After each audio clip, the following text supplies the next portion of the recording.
Good morning all. So இன்னைக்கு வந்துட்டு இந்த கிளாஸ் ஒன்று போகுமா? இது இல்லாம மதியம் உங்களுக்கு ஒரு கிளாஸ் ஃப்ரீயா இருக்கா? மதியம் டைம்ல. ஆஃப்டர்நூன் வந்துட்டு உங்களுக்கு ஃப்ரீ டைம் இருக்குங்களாமா? நான் 4:00 வந்து கிளாஸ் இருக்குன்னு கேள்விப்பட்டேன். 4:00 முன்னாடி யாருக்குனாவது கிளாஸ் இருக்கா?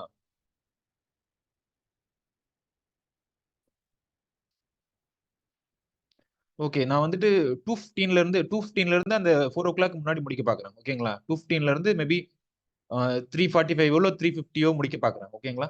ஸோ ஆஃப்டர்நூனும் வந்து கிளாஸ் இருக்கும். ஸோ இன்னையோட வந்து எக்காலஜி முடிஞ்சிரும் உங்களுக்கு. இன்னையோட உங்களுக்கு இதான் லாஸ்ட் போர்ஷன் சிலபஸ்ல. புரிஞ்சுதுங்களாமா? ஸோ சிலபஸ்ல வந்துட்டு அடுத்து இருக்கிறது வந்துட்டு கிளைமேட் சேஞ்ச் பத்தி.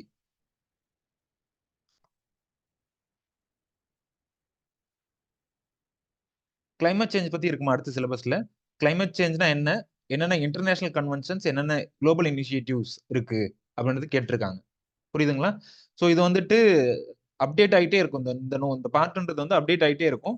கரண்ட் அஃபேர்ஸ் நீங்க நிறைய கரண்ட் அஃபேர்ஸ் பார்ட் வந்து நிறைய இதுல ஆட் பண்ண வேண்டியிருக்கும். புரியுதுங்களா?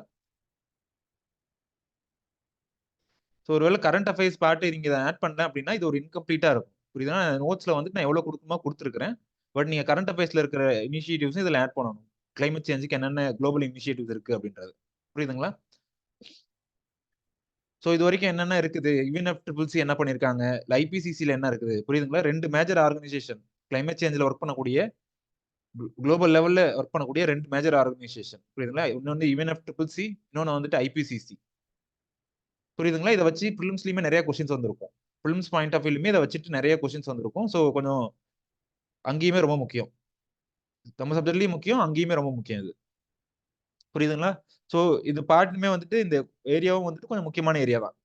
இது வரைக்கும் இவ்வளவு கொஸ்டின் கேட்டிருக்காங்க. Discuss the response of croplands. Discuss the response of croplands to rising temperature and carbon dioxide levels in relation to climate change with suitable examples அப்படின்னு கேட்குறாங்க. புரியுதுங்களா? டெம்பரேச்சர் ரைஸ் பண்ணா இல்ல கார்பன் டை ஆக்சைடு ரைஸ் பண்ணா அப்படின்னா என்ன ஆகுது, plans வந்து எப்படி ரெஸ்பான்ஸ் பண்ணுது அப்படின்ற மாதிரி கேட்டிருக்காங்க. எந்தெந்த பிளான்ட் எந்தெந்த மாதிரி பிஹேவ் பண்ணுது அப்படின்ற மாதிரி கேட்டிருக்காங்க. ஸோ இது வந்துட்டு கொஞ்சம் முக்கியமான ஏரியா தான். புரியுதுங்களா? ஸோ எப்படி பிஹேவ் பண்ணுது. ஆக்சுவலா கார்பன் டை ஆக்சைடு அதிகமாச்சு அப்படின்னா டு சம் எக்ஸ்டென்ட், புரியுதுன்னா மேக்ஸிமம் சொல்லல, டு ஸ்லைட் எக்ஸ்டென்ட், ஸ்லைட்டா கார்பன் டை ஆக்சைடு அதிகமாச்சு அப்படின்னா பிளான்ட்டுக்கு நல்லது. புரியுதுங்களா? ரொம்ப அதிகமா டெம்பரேச்சர் ரைஸ் ஆச்சு அப்படின்றத நான் சொல்லல. பட் ஸ்லைட்டா இன்க்ரீஸ் ஆச்சு கார்பன் டை ஆக்சைடு அப்படின்னா நல்லது. ஏன், என்ன ரீசன்? CO2 எதோட இதுல வேணும், எதுக்கு தேவை CO2? CO2 எந்த ப்ராசஸ்க்கு தேவை? CO2 is involve in photosynthesis. புரியுதுங்களா? அதனால கொஞ்சம் ஒரு டு சம் எக்ஸ்டென்ட் வந்துட்டு இந்த கார்பன் டை ஆக்சைடு லெவல் வந்து அதிகமாச்சு அப்படின்னா நல்லது. புரியுதுங்களா? பட் எக்ஸ்ட்ரீமா போச்சு அப்படின்னா வந்துட்டு பிரச்சனை. ஏன்னா டெம்பரேச்சர் ரைஸ் ஆயிடும். அது எல்லாமே வாட்டர் எல்லாமே அஃபெக்ட் ஆகும் அதனால. புரியுதுங்களா? சோ அடுத்து இருக்கிறது எக்ஸ்பிளைன் தி அக்ரானமிக் அப்ரோச்சஸ். புரியுதுங்களா? நேத்திக்கே இந்த கொஸ்டின் பார்த்தோம். பட் அது டிஸ்கஸ் பண்ணல.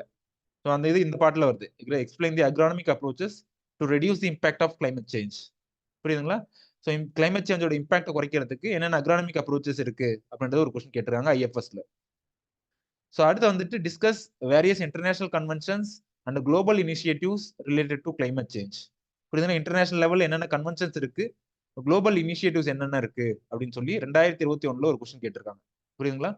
ஸோ அடுத்து வந்துட்டு discuss the global initiatives and international conventions on climate change. அதே கொஸ்டின் இங்க எனக்கு கொஸ்டின் அப்படியே ரிப்பீட் ஆயிருக்கு. So what does NICRA stand for? நிக்ரானா என்ன அப்படின்னு கேட்டிருக்காங்க. அடுத்து வந்துட்டு what are the initiatives taken by Indian government? புரியுதுங்களா? கிளைமேட் சேஞ்சுக்காக இந்தியன் கவர்மெண்ட் என்னென்ன எடுத்திருக்காங்க, இனிஷியேட்டிவ்ஸ் எடுத்திருக்காங்க. புரியுதுங்களா? ஸோ முன்னாடி பாத்தீங்க அப்படின்னா முன்னாடி மினிஸ்ட்ரி ஆஃப் அக்ரிகல்ச்சரோட பேர் வந்துட்டு முன்னாடி ஒன்று இருந்துச்சு. இப்போ வந்து பிரசென்டா மினிஸ்ட்ரி ஆஃப் அக்ரிகல்ச்சரோட நேம் என்ன, எக்ஸாக்டா என்ன பேரு? அக்ரிகல்ச்சர் மினிஸ்ட்ரியோட பேர் என்ன?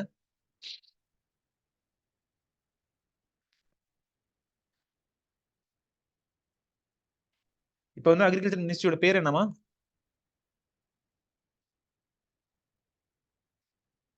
Ministry of agriculture and farmers welfare. அதே மாதிரி மினிஸ்ட்ரி ஆஃப் என்வரன்மெண்டோட இப்ப பேர் என்ன, என்ன எப்படி இருக்கு, என்ன நேம்ல இருக்கு?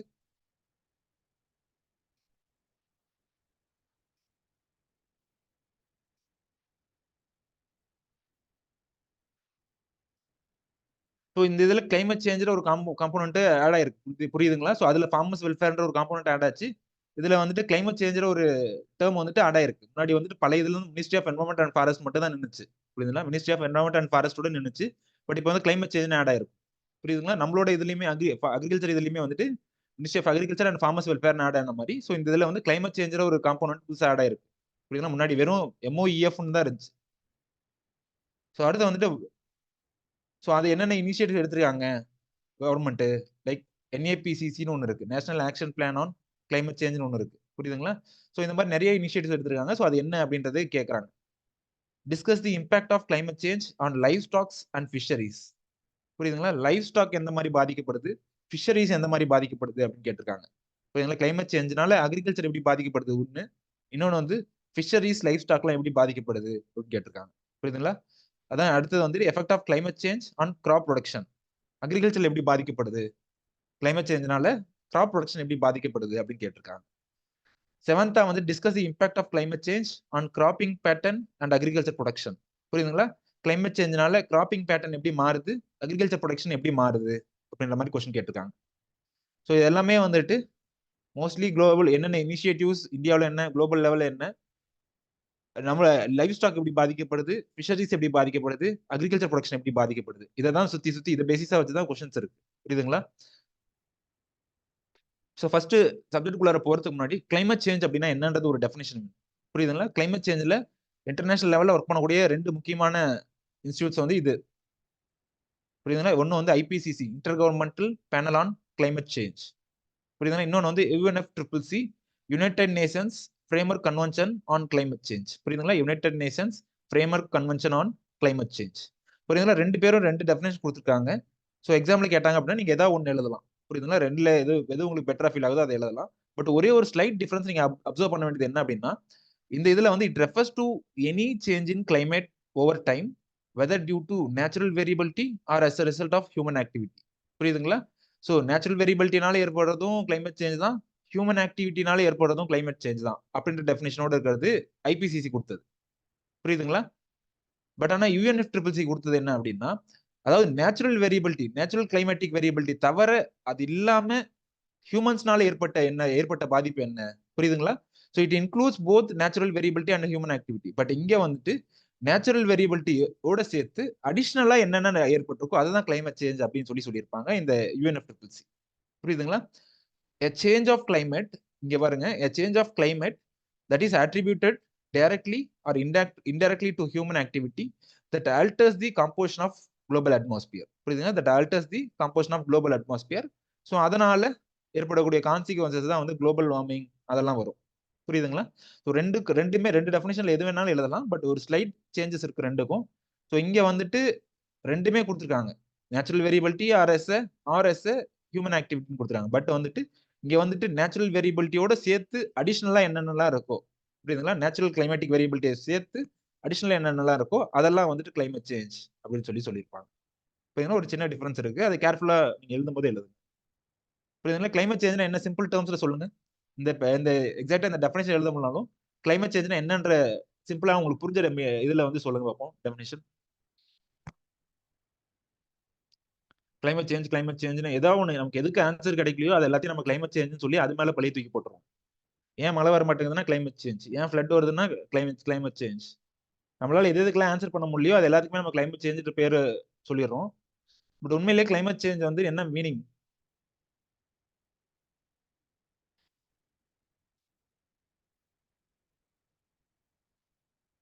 அவ்வளவு டஃபாவா கேட்டேன்?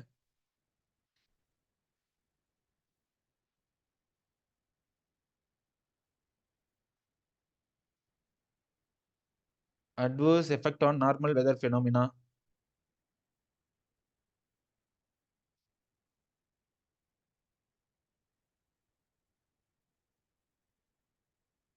precipitation, wind, புரியுதுங்களா? ஸோ அப்போ இந்த இடத்துல ஒரு சின்ன கான்செப்டும் நம்ம சொல்லணும், புரியுதுங்களா? ஸோ அப்போ வந்துட்டு நிறைய நீங்க நோட் பண்ண வேண்டியது changes in the mean or variability typically decades or longer, புரியுதுங்களா? சேஞ்ச் இன் கிளைமேட் இல்லைன்னா வந்து change in the mean or variability, புரியுதுங்களா? இப்போ ரெயின்ஃபால் இருக்கு, இல்ல வந்துட்டு ஏதோ ஒரு வேற ஏதாவது ஒரு கிளைமேட்டிக் ஃபேக்டர்ஸ் எடுத்திருக்கோம். புரியுதுங்களா? அதோட மீன் சேஞ்ச் இன் தி மீன்னா ஆவரேஜ். புரியுதுங்களா? ஸோ 10 வருஷத்துக்கு முன்னாடி வந்து ரெயின்ஃபால் எப்படி இருந்துச்சு? இப்ப எப்படி இருக்கு? புரியுதுங்களா? அதான் வந்து change in mean or variability typically a decade or longer. புரியுதுங்களா? போன வருஷத்தை கம்பேர் பண்ணும்போது இந்த வருஷம் நல்ல அதிகமா மழை வருது. போன வருஷத்தை கம்பேர் பண்ணும்போது இந்த வருஷம் வறட்சியா இருக்குது. இதை நீங்க வந்துட்டு ஒரு கிளைமேட் சேஞ்ச் சொல்ல முடியாது. அங்கேயே கொடுத்துருக்காங்க, டெஃபினேஷன்லேயே கொடுத்துருக்காங்க. Typically a decade or longer. ஒன்னு அந்த மீன் சேஞ்ச் வந்துட்டு 10 வருஷத்துக்கானதா இருக்கும். இல்ல அதுக்கு மேல. புரியுதுங்களா? Long duration. புரியுதுங்களா?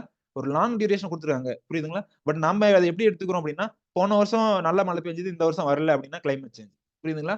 போன வருஷம் வந்துட்டு ட்ரவுட் வரல, பட் இந்த வருஷம் ட்ரவுட் வந்துச்சு அப்படின்னா கிளைமேட் சேஞ்ச் அப்படின்னு எடுத்துக்கிறோம். பட் ஆக்சுவல் கிளைமேட் சேஞ்சுன்றது வந்து ஒரு லாங் டியூரேஷன் எடுத்துக்கிட்டு அதுல எப்படி மீன் சேஞ்ச் எப்படி இருக்கு, புரியுதுங்களா? அதுல கிளைமேட்டோட மீன் சேஞ்ச் எப்படி இருக்கு அப்படின்னு சொல்றதா வந்து கிளைமேட் சேஞ்ச். புரியுதுங்களா? ஃபார் எக்ஸாம்பிள் இந்த இதுல வந்துட்டு டெம்பரேச்சர் சேஞ்ச் 50 வருஷத்துல வந்துட்டு டெம்பரேச்சர் சேஞ்ச் எப்படி நடந்திருக்கு அப்படின்னு சொல்லி இது பண்ணி கம்பேர் பண்ணியிருக்காங்க. புரியுதுங்களா? ஸோ 1956 இருந்து 2011 2021. புரியுதுங்களா? 2011 2021 இந்த டியூரேஷன்ல எப்படி வந்து சேஞ்ச் ஆயிருக்கு கிளைமேட் அப்படின்றத இது காமிச்சிருக்காங்க. புரியுதுங்களா? இந்த டயக்ராம்ல காமிச்சிருக்காங்க. ஸோ இதுல ஒருவேளை ரெட் கலர்ல எக்ஸ்ட்ரீம் ரெட்ல காமிச்சிருந்தாங்க அப்படின்னா, எக்ஸ்ட்ரீம் ரெட் இருக்குல்ல இந்த லேயர்.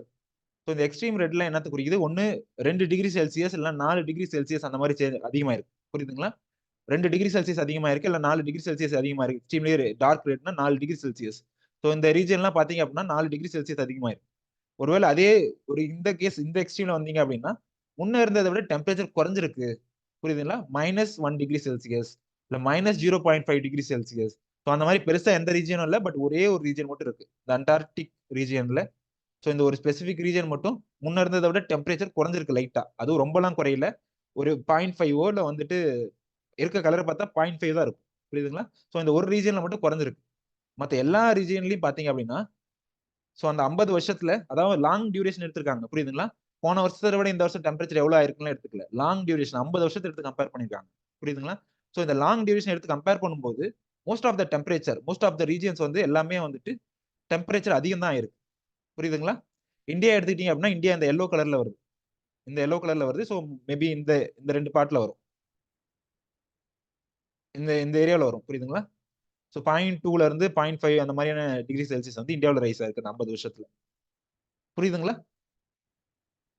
ஸோ என்னென்ன இனிஷியேட்டிவ்ஸ் இருக்கு, குளோபல் லெவல்ல என்னென்ன இனிஷியேட்டிவ்ஸ் இருக்கு, என்னென்ன இன்டர்நேஷனல் கன்வென்ஷன்ஸ் இருக்கு அப்படின்றதான் இந்த பார்ட். புரியுதுங்களா? ஸோ இதுல இதை தான் எழுதணும்னு அவசியம் கிடையாது. பட் இதுல ஒரு சில இதெல்லாம் முக்கியமா இருக்கு. UNFCCC கண்டிப்பா எழுதணும், IPCC கண்டிப்பா எழுதணும். கியோட்டோ எல்லாமே நான் கொடுத்ததே முக்கியமானதான் கொடுத்துருக்கேன்.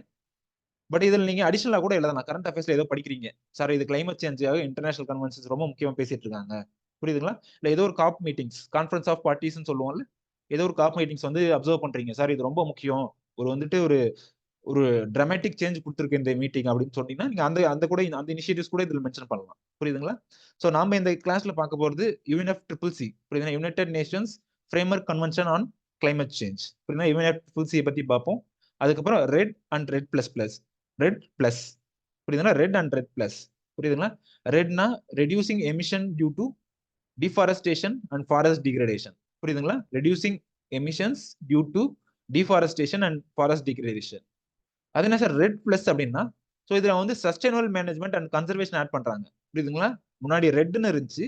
ஸோ அதுல வந்துட்டு இப்போ sustainable management and conservation add பண்ணோம் அப்படின்னா ரெட் பிளஸ்ன்னு சொல்றாங்க. புரியுதுங்களா? ஸோ அந்த ரெட்டோட என்ன ஆட் ஆயிருக்கு? Sustainable management and conservation. புரியுதுங்களா? ஸோ அடுத்து வந்துட்டு கியோட்டோ புரோட்டோகால். கியோட்டோன்றது ஜப்பான்ல இருக்க ஒரு பிளேஸ். புரியுதுங்களா? கியோட்டோ. ஸோ அடுத்து வந்து inter governmental panel on climate change. இது எல்லாமே பிலிம்ஸ் பாயிண்ட் ஆஃப் வியூலுமே முக்கியமா. இது எல்லாத்த வச்சுமே கொஸ்டின் கேட்டுருக்காங்க. புரியுதுங்களா? இது எல்லாத்த வச்சுமே டச் பண்ணியிருக்காங்க பிலிம்ஸ்ல. ஸோ நம்ம எதுவும் இது தனியாலாம் படிக்கணும் அவசியம் கிடையாது. நம்ம பிலிம்ஸ் படிக்கிறதே இங்க யூஸ் ஆகும் நிறைய. கேட் கிளைமேட் ஆக்ஷன் ட்ராக்கர் அப்படின்னு சொல்லுவாங்க. புரியுதுங்களா? ஒரு கவர்மெண்ட் எப்படி என்ன பாலிசி எடுத்திருக்காங்க, எப்படி மூவ் ஆயிட்டு இருக்கு, இப்படியே போச்சுன்னா நம்ம அச்சீவ் பண்ணுமா, டார்கெட் அச்சீவ் பண்ணுவோமா மாட்டோமா அப்படின்னு சொல்லி ட்ராக் பண்றாங்கல்ல. ஸோ அதான் வந்து கிளைமேட் ஆக்ஷன் ட்ராக்கர். அடுத்து வந்து குளோபல் கிளைமேட் சேஞ்ச் அலைன்ஸ், GCCAன்னு சொல்லுவோம். European யூனியனோட initiative. European யூனியனோட initiative. இது அப்படியே பிவைக்குள்ள பிலிம்ஸ்ல கேட்டிருக்காங்க. ஸோ 7th இருக்கிறது Paris agreement on climate change. புரியுதுங்களா? பாரிஸ் அக்ரிமெண்ட் எவ்வளவு முக்கியம்ன்றது ஒவ்வொரு சிவில் சர்வீஸ் ஆஸ்பிரண்ட்டுக்கும் தெரியும். புரியுதுங்களா? ஃபர்ஸ்ட் நம்ம பார்க்க போறது இதுல UNFCCC. ஸோ UNFCCC பத்தி நம்ம மட்டும் இல்ல, கடந்த 20 வருஷமா சிவில் சர்வீஸ் யார் யாரெல்லாம் படிக்கிறாங்களோ அவங்க எல்லாருமே இதை பார்த்திருப்பாங்க. UNFCCC பத்தி படிச்சிருப்பாங்க. புரியுதுங்களா? UNFCCC என்ன? United nations framework convention on climate change. புரியுதுங்களா? ஸோ இது எந்த வருஷம் கொண்டு வந்தாங்க, எந்த சம்மிட்ல கொண்டு வந்தாங்க அப்படின்னா 1992ல united nations conference on environment and development. புரியுதுங்களா? United nations conference on environment and development. இதுக்கு இன்னொரு பேர் வந்து Rio summit, Rio earth summit அப்படின்னு சொல்லுவாங்க. புரியுதுங்களா? ரயோ சமிட் இல்ல Rio earth summit, Rio summit அப்படின்னு சொல்லுவாங்க. புரியுதுங்களா? ஏன் ரயோ சமிட் சொல்றாங்க அப்படின்னா பிரேசில்ல இருக்கக்கூடிய ஒரு பிளேஸ் ரயோ டி ஜெனீரோ அப்படின்ற ஒரு பிளேஸ்ல இது நடந்துச்சு. ஸோ அதனால ரயோ எர்த் சமிட் அப்படின்னு சொல்லுவாங்க. புரியுதுங்களா? ஸோ இந்த இடத்துல வந்துட்டு UNFCCC இல்லாம இன்னும் 2 முக்கியமான கன்வென்ஷன்ஸோ இல்ல இனிஷியேட்டிவ்ஸோ நடந்துச்சு. புரியுதுங்களா? ஸோ அது என்னன்றதை மென்ஷன் பண்ணுங்க பார்ப்போம். இந்த சமிட்ல மொத்தம் 3 இனிஷியேட்டிவ் நடந்துச்சுப்பா. ஒன்னு வந்துட்டு சொல்லிட்டேன், UNFCCC united nations framework convention on climate change. இது இல்லாம இன்னும் 2 முக்கியமான கன்வென்ஷன் நடந்தது, கன்வென்ஷன் கொண்டு வந்தாங்க. ஸோ அது என்னன்றதை மென்ஷன் பண்ணுங்க பார்ப்போம்.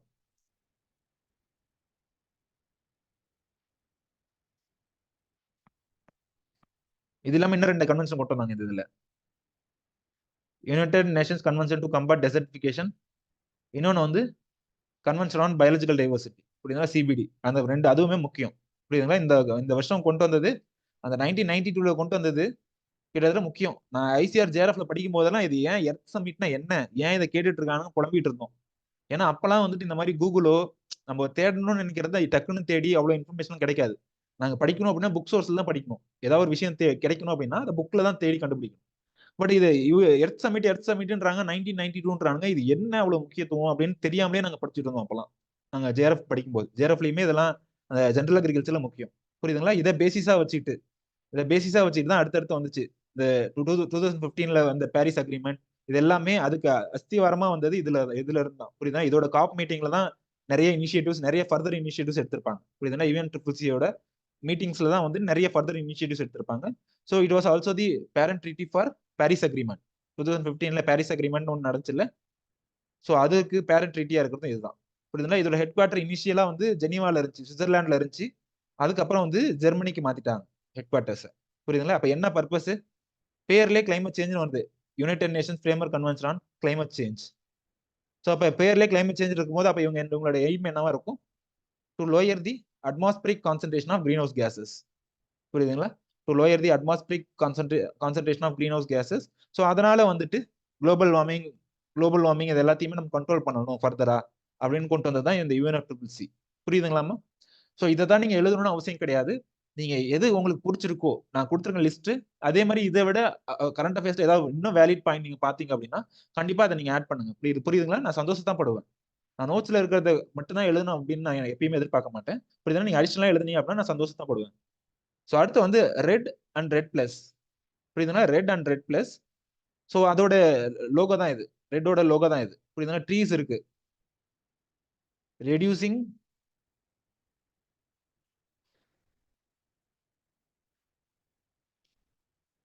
Emissions due to deforestation. பாருங்க, இது R, இது E, இந்த D. deforestation and forest degradation. இந்த இடத்துல ஒரு D. reducing emission due to deforestation and forest degradation அப்படின்னா ரெட்டுக்கான வருது. ஸோ அப்ப இதை படிச்சு பார்க்கும்போது என்ன தெரியுது? ஸோ டிஃபாரஸ்டேஷன், காடுகள் எல்லாம் அழிச்சோம் அப்படின்னா, அழிச்சுக்கிட்டே இருந்தோம் அப்படின்னா, ஸோ கார்பன் எங்க போய் ஸ்டோர் ஆகும்? இதெல்லாம் கார்பன் எங்க போய் ஸ்டோர் ஆகும்? எங்கேயும் போய் ஸ்டோர் ஆகாது. புரியுதுங்களா? கார்பன் ஸ்டாக்ஸ் எல்லாமே இங்கதான் ஸ்டோர் ஆகும். புரியுதா? அட்மாஸ்பியர்ல இருக்க கார்பன்னா ஸ்டோர் பண்ணக்கூடிய கெப்பாசிட்டி ட்ரீஸ்க்கு இருக்குன்னு நம்ம பார்த்தோம். ஸோ அப்ப காடுகளை அழிச்சோம் அப்படின்னா, இல்ல ஏதோ ஒரு காரணத்தினால ஃபாரஸ்ட் எல்லாம் அழிஞ்சிட்டே போகுது, டிகிரேட் ஆகிட்டே போகுது அப்படின்னா, ஸோ என்ன ஆகும் அந்த கண்டிஷன்ல? ஸோ அட்மாஸ்பியர்ல இருக்கக்கூடிய கார்பன் டை ஆக்சைடோட கண்டென்ட் வந்து அதிகமாயிட்டே போகும். புரியுதுங்களா? ஏன்னா இதுதான் கார்பன் சிங்க். கார்பன் இங்கதான் வந்து ஸ்டோர் ஆகணும்.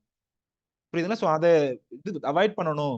அத ஸ்டாப் பண்ணணும் அப்படின்ற ஒரு எய்மோட கொண்டு வந்தது தான் இந்த ரெட்ன்றது. சரிங்க சார். அப்ப அடுத்து ரெட் பிளஸ்ன்னு ஒண்ணு இருக்குது. ரெட் பிளஸ்னா என்ன அப்படின்னா, so sustainable management, conservation and sustainable management. Conservation and sustainable மேனேஜ்மென்ட்ன்ற ஒரு காம்போனன்ட் ஆட் பண்ணாங்க. ஸோ சஸ்டைனபிளா மேனேஜ் பண்ணணும். ஃபாரஸ்ட் எல்லாம் சஸ்டைனபிளா யூஸ் பண்ணணும். நெறைய கன்சர்வ் பண்ணணும். அப்படின்னு சொல்லி இந்த காம்போனன்ட் ஆட் பண்ணதுக்கு அப்புறம் இதுக்கு பேரு இதோட வந்துட்டு பிளஸ்ன்ற வார்த்தை ஆட் ஆயிடுச்சு. இதுல ரெட் பிளஸ்ன்றது ஆட் ஆயிடுச்சு. புரியுதுங்களா? ரெட்டுக்கும் ரெட் பிளஸ்க்கு என்ன டிஃபரன்ஸ்ன்னு தெரிஞ்சிருக்கும்னு நினைக்கிறேன் உங்களுக்கு. ஸோ அடுத்து வந்து கியோட்டோ புரோட்டோகால். புரியுதுங்களா? Kyoto protocol. கியோட்டோன்றது வந்து ஜப்பான்ல இருக்கக்கூடிய ஒரு பிளேஸ். புரியுதுங்களா? ஸோ இதுவுமே வந்துட்டு கிட்டத்தட்ட ஒரு முக்கியமான ஒரு இனிஷியேட்டிவ் தான். புரியுதா? கண்டிப்பா கிளைமேட் சேஞ்சுன்னு கேட்டாங்க அப்படின்னா, எழுத வேண்டிய ஒரு முக்கியமான ஒரு இனிஷியேட்டிவ் தான். புரியுதுங்களா? Kyoto protocol is an international agreement that brings into operation the UNFCCC. புரியுதுங்களா? இத ஆப்பரேஷனலைஸ் பண்றதுக்கு கொண்டு வந்தது. புரியுதுங்களா? எந்த வருஷம் கொண்டு வந்தாங்கன்னா 2004ல அதாவது முன்னாடியே இருக்கும். பட் அது ஃபோர்ஸ்க்கு வந்தது. முன்னாடி கொண்டு வந்தது வந்து முன்னாடியே அத இது பண்ணியிருப்பாங்க. 1997ல இந்த புரோட்டோகால் கொண்டு வந்திருப்பாங்க. But it entered into force அப்படின்னு இருக்கு. புரியுதுங்களா? இந்த கன்வென்ஷன்ஸ் இல்ல இந்த புரோட்டோகால்ஸ் எல்லாம் படிக்கும்போது, அந்த அக்ரீமெண்ட் அக்ரி பண்ணது ஒரு டைம் இருக்கும். புரியுதுங்களா? அது ஃபோர்ஸ் பண்ணது ஒண்ணு மாரி ஒரு டைம்ல இருக்கும். சைன் பண்ணது, ராட்டிஃபை பண்ணது இந்த மாரி பேர் மாறும். புரியுதுங்களா? இயர்ஸ் மாறும். ஸோ இந்த இடத்துல வந்துட்டு 1997ல இந்த கியோட்டோ புரோட்டோகால் வந்திருந்தாலும், இது came into force in only 2005. புரியுதுங்களா? It entered into force on 2005 following the ratification of Russia. புரியுதுங்களா? கியோட்டோன்றது ஜப்பான்ல இருக்க ஒரு பிளேஸ். ஸோ இந்த கியோட்டோ புரோட்டோகால் கீழ அடாப்டேஷன் ஃபண்ட்ன்னு ஒரு ஃபண்ட் கொண்டு வந்தாங்க. புரியுதுங்களா? என்ன ஃபண்ட்? Adaptation fund. ஸோ இந்த ஃபண்ட் மூலியமா என்ன ஆகுது? ஃபண்ட்னா கண்டிப்பா பணம் கலெக்ட் பண்றது. புரியுதுங்களா? நம்ம ஏதாவது காமன் ஃபண்ட் கலெக்ட் பண்றோம் அப்படின்னா பணம் கலெக்ட் பண்றது. இந்த பணத்த கலெக்ட் பண்ணி என்ன பண்ணுவாங்க அப்படின்னா, எந்தெந்த கண்ட்ரி எல்லாம் லீஸ்ட் டெவலப்பிங் கண்ட்ரீஸோ, இல்ல எந்தெந்த கண்ட்ரீஸ் எல்லாம் புவர் கண்ட்ரீஸோ, ஸோ அந்த புவர் கண்ட்ரீஸ்ல வந்து இன்வெஸ்ட் பண்ண ஆரம்பிச்சாங்க. புரியுதுங்களா?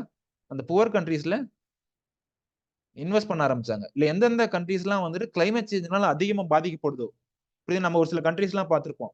ஒரு சில ஐலேண்ட்ஸ்லாம் வந்துட்டு கிளைமேட் சேஞ்ச் ஆச்சு அப்படின்னா, கிளைமேட் சேஞ்ச் ஆகும்போது அந்த கிளேசியர்ஸ் இருக்குல்ல, கிளேசியர்ஸ் எல்லாம் மெல்ட் ஆக போகுது. ஸோ மெல்ட் ஆச்சு அப்படின்னா, இந்த பர்ட்டிகுலர் ஐலேண்ட்லாம் வந்துட்டு கடலுக்குள்ளார போகுது அப்படின்னு பார்த்திருப்போம். புரியுதுங்களா?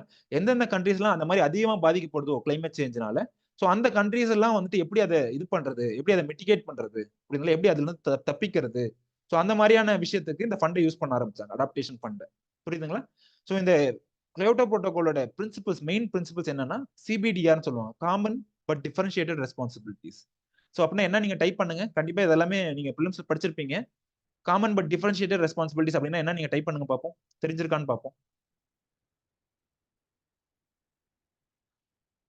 CBDRன்னா என்னமா?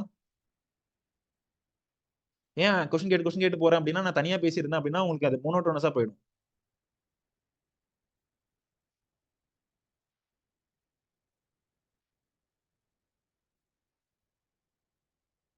Common but differentiated responsibilities. இன்னொன்னு வந்துட்டு, ஓகே அவங்களுக்கு ஆல்ரெடி தெரிஞ்ச ஒரு விஷயத்த நம்ம சொல்லிட்டு இருக்கோமா அப்படின்ற ஒரு ஃபீல் எனக்கு ஒரு டைம் கிடைக்கும். புரியுதுங்களா? சோ அந்த ஃபீல் இருக்கக்கூடாது அப்படின்றத எந்த அளவுக்கு உங்களுக்கு தெரிஞ்சிருக்கு அப்படின்றதையும் டெஸ்ட் பண்ணணும்.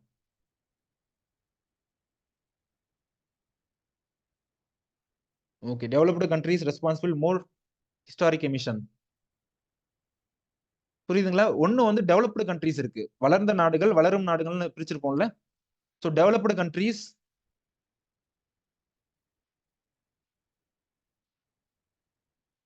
இன்னொரு கண்ட்ரீஸ்னா developing countries, least developed countries, poor கண்ட்ரீஸ்லாம் இருக்கு. புரியுதுங்களா? Developing countries.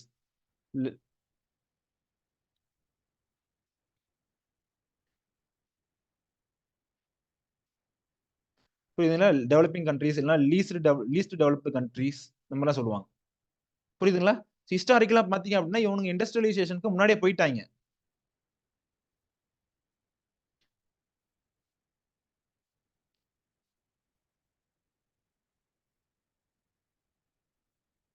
ஓகே. சோ ஹிஸ்டாரிக்கலா பார்த்தீங்க அப்படின்னா, இந்த டெவலப்டு கண்ட்ரீஸ் வந்து முன்னாடியே போயிட்டாங்க. இண்டஸ்ட்ரியலைசேஷன். பட் இவங்கலாம் ரொம்ப வருஷம் கழிச்சு தான் இந்த இண்டஸ்ட்ரியலைசேஷன்ற அந்த இதுக்கே போனாங்க. அந்த ஸ்டேஜ்க்கே போனாங்க. சோ அப்ப பார்க்கும்போது, இவங்கலாம் வந்து இந்த ஸ்டீம் என்ஜின் கண்டுபிடிச்சு புரியுதுங்களா? அந்த இண்டஸ்ட்ரியலைசேஷனுக்கு அஸ்திவாரம் போட்டதே வந்து அந்த ஸ்டீம் என்ஜின் கண்டுபிடிச்சு ரயில்வேஸ்லாம் டெவலப் ஆனது தான். புரியுதுங்களா? இவங்கலாம் முன்னாடியே போயிட்டாங்க. பட் நம்ம வந்துட்டு டெவலப்பிங் கண்ட்ரீஸ்லாம் வந்துட்டு லேட்டா தான் இண்டஸ்ட்ரியலைசேஷனை ஃபாலோ பண்ணணும். புரியுதுங்களா? ஸோ இன்னும் இண்டஸ்ட்ரியலைசேஷன் ஒழுங்கா நடக்காத கண்ட்ரீஸ்லாம் இன்னும் நிறைய இருக்கு. ஸோ அப்படி இருக்கும்போது எல்லா கண்ட்ரிக்கும் ஒரே மாதிரியான ரெஸ்பான்சிபிலிட்டி கொடுக்கறது கரெக்டா தப்பா? புரியுதுங்களா? ஸோ இவன் வந்துட்டு பண்ண தப்பு நிறையா. இவன் இன்னும் தப்பு குறைவா பண்ணியிருக்கான் இந்த இவனுங்களாம். இல்ல வந்து இவங்க தப்பு பண்ணவே ஸ்டார்ட் பண்ணல, இன்னும் இண்டஸ்ட்ரியலைசேஷனே போகல. புரியுதுங்களா? ஸோ அப்படி இருக்கும்போது 2 பேத்துக்கும் ஒரே மாதிரி ரெஸ்பான்சிபிலிட்டி கொடுக்கறது வந்து தப்பு. புரியுதுங்களா? இவங்களுக்கு வந்து அடிஷனல் ரெஸ்பான்சிபிலிட்டி கொடுக்கணும் டெவலப்டு கண்ட்ரீஸ்க்கு. டெவலப்பிங் கண்ட்ரீஸ் இல்ல லீஸ்ட் டெவலப்டு கண்ட்ரீஸ்க்கு வந்துட்டு கொஞ்சம் குறைவான ரெஸ்பான்சிபிலிட்டி கொடுக்கணும். புரியுதுங்களா? அவங்க அந்த டார்கெட் அச்சீவ் பண்றதுக்கு மேபி எக்ஸ்டெண்டட் டியூரேஷன் கொடுக்கலாம். புரியுதுங்களா? இல்ல அவங்க ஏதாவது ஒரு ஃபண்ட் கான்ட்ரிபியூட் பண்றாங்க அப்படின்னா குறைவா கான்ட்ரிபியூட் பண்ணா போதும் அப்படின்றதான் வந்துட்டு காமன் பட் டிஃபரன்ஷியேட்டட் ரெஸ்பான்சிபிலிட்டிஸ் அப்படின்றது. புரியுதுங்களா? டெவலப்டு அண்ட் டெவலப்பிங் கண்ட்ரீஸை வச்சு நம்ம பிரிக்கிறது. ஸோ இதுல வந்துட்டு 3 இருக்கு. இந்த கியோட்டோ புரோட்டோகால்ல 3 காம்போனன்ட் இருக்கு. ஒன்னு வந்துட்டு இன்டர்நேஷனல் எமிஷன் ட்ரேடிங். புரியுதுன்னா இன்டர்நேஷனல் எமிஷன் ட்ரேடிங். 2 வந்துட்டு சிடிஎம்னு சொல்லுவோம், கிளீன் டெவலப்மெண்ட் மெக்கானிசம். 3வது வந்துட்டு ஜேஐ, ஜாயிண்ட் இம்ப்ளிமெண்டேஷன். புரியுதுங்களா? இந்த 3 மெக்கானிசம் இருக்கு இதுல. ஸோ ஒன்னு என்னன்னு பார்ப்போம். இதுக்கான சென்டென்ஸ் பேராகிராஃப் வந்து உங்க நோட்ஸ்ல நான் கொடுத்துருக்கேன். பட் இங்க நான் இந்த டயக்ராம் வச்சு சொல்றேன் என்னன்றது. புரியுதுங்களா? ஃபர்ஸ்ட் எமிஷன் ட்ரேடிங் அப்படின்னா என்னன்னா, ஸோ யூஸ்வலா நம்ம பண்றதுதான். நம்ம கிட்ட எக்ஸஸா ஒன்று இருந்துச்சு அப்படின்னா, ஸோ அது இன்னொருத்தன்ட்டு கொடுத்து காசா வாங்கிக்கிறோம்ல. நம்மகிட்ட ஏதோ ஒரு விஷயம் எக்ஸஸா இருக்கு, நம்ம ஃபீல்ட்லயோ இல்ல ஏதோ ஒரு வெல்த் நம்ம கிட்ட எக்ஸ்ட்ரா இருக்கு அப்படின்னா, அது இன்னொருத்தங்கிட்ட கொடுத்துட்டு ஸோ அதை நம்ம காசா வாங்கிக்கிறோம். சேம் அதே பிரின்சிபல் தான். So high income country above the target. புரியுதுங்களா? High income country above the target. இவ்வளோ வந்துட்டு நீங்க குறைச்சிருக்கணும், இவ்வளோ டார்கெட் அச்சீவ் பண்ணிருக்கணும், கார்பன் எமிஷன்ஸ் நீங்க இவ்வளோ டார்கெட் அச்சீவ் பண்ணிருக்கணும் அப்படின்னு சொல்லியிருக்கு. புரியுதுங்களா? ஸோ அதை விட அதிகமா அச்சீவ் பண்ணிட்டாங்க. புரியுதுங்களா? அவங்க கொடுத்த டார்கெட்டை விட அதிகமாவே அச்சீவ் பண்ணிட்டாங்க அப்படின்றது இது ஒன்று. புரியுது? இன்னொரு கண்ட்ரிஸ் வந்துட்டு high income country below the emission target. அவங்க கொடுத்த டார்கெட் அவங்களால அச்சீவ் பண்ண முடியல. புரியுதுங்களா? இவ்வளவா குறைங்க அப்படின்னு சொல்லி ஏதோ ஒன்று கொடுத்துருக்காங்க. பட் அந்த டார்கெட் அவங்களால அச்சீவ் பண்ண முடியல. புரியுதுங்களா? ஸோ இந்த 2 கண்ட்ரிஸ் இருக்கு. ஸோ இந்த 2 கண்ட்ரிஸும் வந்துட்டு எந்த கண்ட்ரி அதிகமா, அதாவது எந்த கண்ட்ரியால டார்கெட் அச்சீவ் பண்ண முடியலையோ, புரியுதுங்களா? மேபி சப்போஸ் உங்களோட எமிஷன்ஸை வந்துட்டு ஒரு எக்ஸாம்பிளுக்கு எடுத்துக்கிறேன், 300 ஜிகா டன்னஸ் தான் இருக்கணும். ஒரு எக்ஸாம்பிளுக்கு எடுத்துக்கிறேன். பட் இதை நீங்க அப்படியே எக்ஸாக்டா நம்பர்ஸ் அப்படியே எடுத்துக்காதீங்க. புரியுதுங்களா? ஸோ இவங்க 300 ஜிகா டன்னஸ் தான் நீங்க உங்க கண்ட்ரி, உங்க இதுல இருந்து, உங்க இண்டஸ்ட்ரீஸ்ல இருந்து எமிட் பண்ணணும் அப்படின்னு ஒரு டார்கெட் கொடுத்துருக்காங்க. புரியுதுங்களா? ஸோ ஒருத்தன் வந்துட்டு எமிட் பண்ணதே ரொம்ப குறைவான குவான்டிட்டி. புரியுதுங்களா? 250 ஜிகா டன்னஸ் தான் வந்துட்டு எமிட் பண்ணியிருக்கான். இன்னொருத்தன் வந்துட்டு 350 ஜிகா டன்னஸ் எமிட் பண்ணிட்டான். புரியுதுங்களா? ஸோ ஆனா டார்கெட் எல்லாத்துக்கும் எவ்வளோ? 300 ஜிகா டன்னஸ் தான் நீங்க எமிட் பண்ணணும். புரியுதுங்களா? ஒருத்தன் வந்து குறைவா தான் எமிட் பண்ணியிருக்கான். High income country below the emission targets. ஒருத்தன் வந்துட்டு ஹை இன்கம் கண்ட்ரி அபோவ் த எமிஷன் டார்கெட்ஸ். ஸோ இந்த கண்ட்ரீஸ்ல இவன்ட்ட வந்துட்டு 50 வந்துட்டு இவன் குறைவா தான் எமிட் பண்ணியிருக்கான். 50 வந்து குறைவா தான் எமிட் பண்ணியிருக்கான். இவன் 50 அதிகமாகவே எமிட் பண்ணியிருக்கான். ஸோ இந்த டைம்ல என்ன பண்ணலாம்? ஸோ இவன் வந்துட்டு அந்த கார்பனை வந்து இங்க வித்துட்டு, ஸோ அதுக்கு வந்து இன் ரிட்டர்ன் டாலர்ஸ் வாங்கிக்கலாம். புரியுதுங்களா? ஸோ அந்த யூஸ்வலா மற்ற கமாடிட்டி எப்படி ட்ரேட் ஆகுதோ அதே மாதிரி இந்த கார்பனும் வந்து ட்ரேட் ஆகணும் அப்படின்றத இந்த காம்போனன்ட். புரியுதுங்களா? ஸோ யார் ஒருத்தவங்க அச்சீவ் பண்ணலையோ, ஸோ யாரால இந்த 300 அச்சீவ் பண்ண முடியலையோ அவங்க வந்துட்டு இன்னொருத்தவங்க இருந்து வாங்கிக்கலாம். புரியுதுங்களா? அவன் ஒருத்தன் அச்சீவ் பண்ணியிருக்கானோ அவங்ககிட்ட இருந்து வாங்கிக்கலாம் அப்படின்றதான் வந்துட்டு இந்த கான்செப்ட். புரியுதுங்களா? செகண்டா இருக்கிறது கிளீன் டெவலப்மெண்ட் மெக்கானிசம். நல்லா ஞாபகம் வச்சுக்கோங்க, இது ரெண்டுமே ஹை இன்கம் கண்ட்ரி. இந்த இடத்துல இதுவும் ஒரு ஹை இன்கம் கண்ட்ரி, இதுவும் வந்து ஒரு ஹை இன்கம் கண்ட்ரி. செகண்ட் கேஸ்ல வந்து ஒரு ஹை இன்கம் கண்ட்ரி வந்துட்டு லோ அண்ட் மிடில் இன்கம் கண்ட்ரீஸ்ல, புரியுதுங்களா? ஒரு high income country low and middle income கண்ட்ரீஸ்ல இன்வெஸ்ட் பண்றாங்க. எதுக்கு? சோலார், விண்ட் இதெல்லாம். புரியுதுங்களா?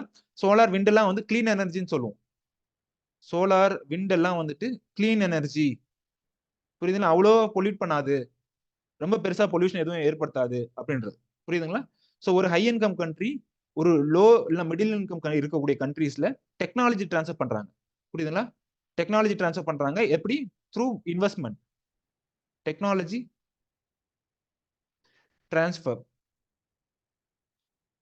புரியுதுங்களா? ஸோ இதுக்கான டெக்னாலஜி, விண்ட் எனர்ஜிக்கான டெக்னாலஜி இல்ல சோலார் பேனல்ஸ்க்கான டெக்னாலஜி இதை வந்து டிரான்ஸ்ஃபர் பண்றாங்க. ஸோ அது மூலியமா இன்வெஸ்ட்மெண்ட்டை வந்துட்டு பண்றாங்க. புரியுதுங்களா? இது வந்து கிளீன் டெவலப்மெண்ட் மெக்கானிசம். தேர்டா இருக்கிறது வந்து ஜாயிண்ட் இம்ப்ளிமெண்டேஷன். ஜாயிண்ட் இம்ப்ளிமெண்டேஷன்னா ஒரு ஹை இன்கம் கண்ட்ரி இன்னொரு ஹை இன்கம் கண்ட்ரியில இன்வெஸ்ட் பண்றது. புரியுதுங்களா? இதுவும் வந்து ஒரு அனெக்ஸ் பி பார்ட்டி. புரியுதுங்களா? அனெக்ஸ் பி பார்ட்டின்னு அந்த லிஸ்ட்லயே கொடுத்துருப்பாங்க. கியோட்டோ புரோட்டோகால்லே அனெக்ஸ் பி பார்ட்டின்றது எந்தெந்த பார்ட்டி அப்படின்னு கொடுத்துருப்பாங்க. ஒரு அனெக்ஸ் பி பார்ட்டி வந்துட்டு இன்னொரு அனெக்ஸ் பி பார்ட்டி.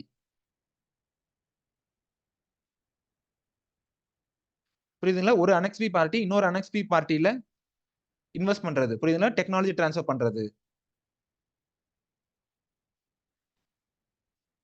புரியுதுங்களா? செகண்ட் கேஸ் வந்து ஒரு ஹை இன்கம் கண்ட்ரி இன்னொரு லோ இன்கம் கண்ட்ரீஸ்ல போய் இன்வெஸ்ட் பண்றது. பட் தேர்ட் கேஸ்ல வந்துட்டு ரெண்டுமே இருக்கு, இன்வால்வ் ஆயிருக்க ரெண்டுமே வந்து ஹை இன்கம் கண்ட்ரி. இதுவுமே ஹை இன்கம் கண்ட்ரி, இதுவுமே ஹை இன்கம் கண்ட்ரி. புரியுதுங்களா?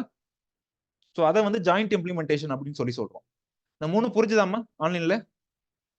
ஃபர்ஸ்ட் எமிஷன் ட்ரேடிங், செகண்ட் வந்து சிடிஎம், மூணாவது வந்துட்டு ஜாயிண்ட் இம்ப்ளிமெண்டேஷன் ஜேஐ. இந்த 3 புரிஞ்சுதாமா? ஓகே.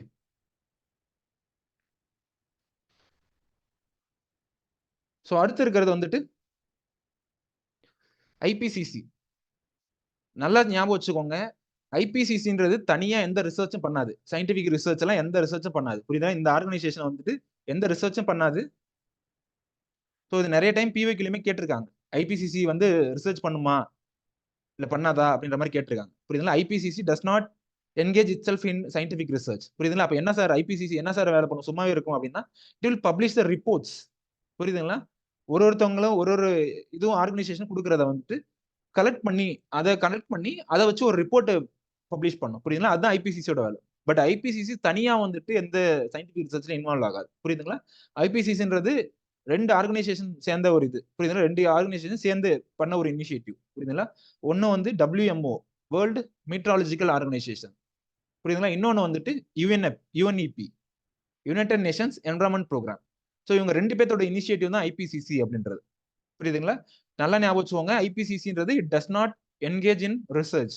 புரியுதா? It will publish only the reports. அதே மாதிரி வந்து ப்ரிலிம்ஸ் பாயிண்ட் ஆஃப் வியூல நீங்க நல்லா ஞாபகம் வச்சுக்கோங்க, எந்த இது வந்துட்டு மேபி எந்த ஆர்கனைசேஷன்ல எந்த இன்ஸ்டியூட் வந்து என்ன ரிப்போர்ட்ஸ் பப்ளிஷ் பண்றாங்க அப்படின்றது முக்கியம். புரியுதுங்களா? ஸோ இது கொஞ்ச நாளைக்கு முன்னாடி ரொம்ப பாப்புலரா இருந்துச்சு. பட் திரும்ப எப்ப வேணாலும் பாப்புலர் ஆகலாம். ஒரு 2 வருஷத்துக்கு முன்னாடி இது ரொம்ப பாப்புலரா இருந்துச்சு. இந்த ரிப்போர்ட்ஸ் வந்து கண்டிப்பா கேட்பாங்க.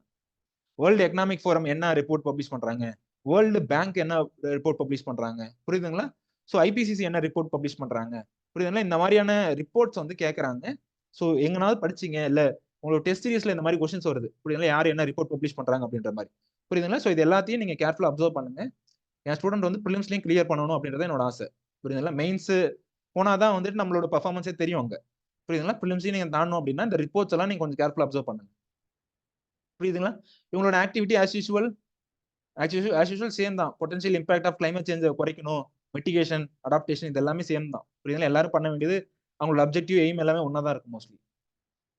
ஸோ அடுத்து வந்து கிளைமேட் ஆக்ஷன் ட்ராக்கர். புரியுதுங்களா? Climate action tracker.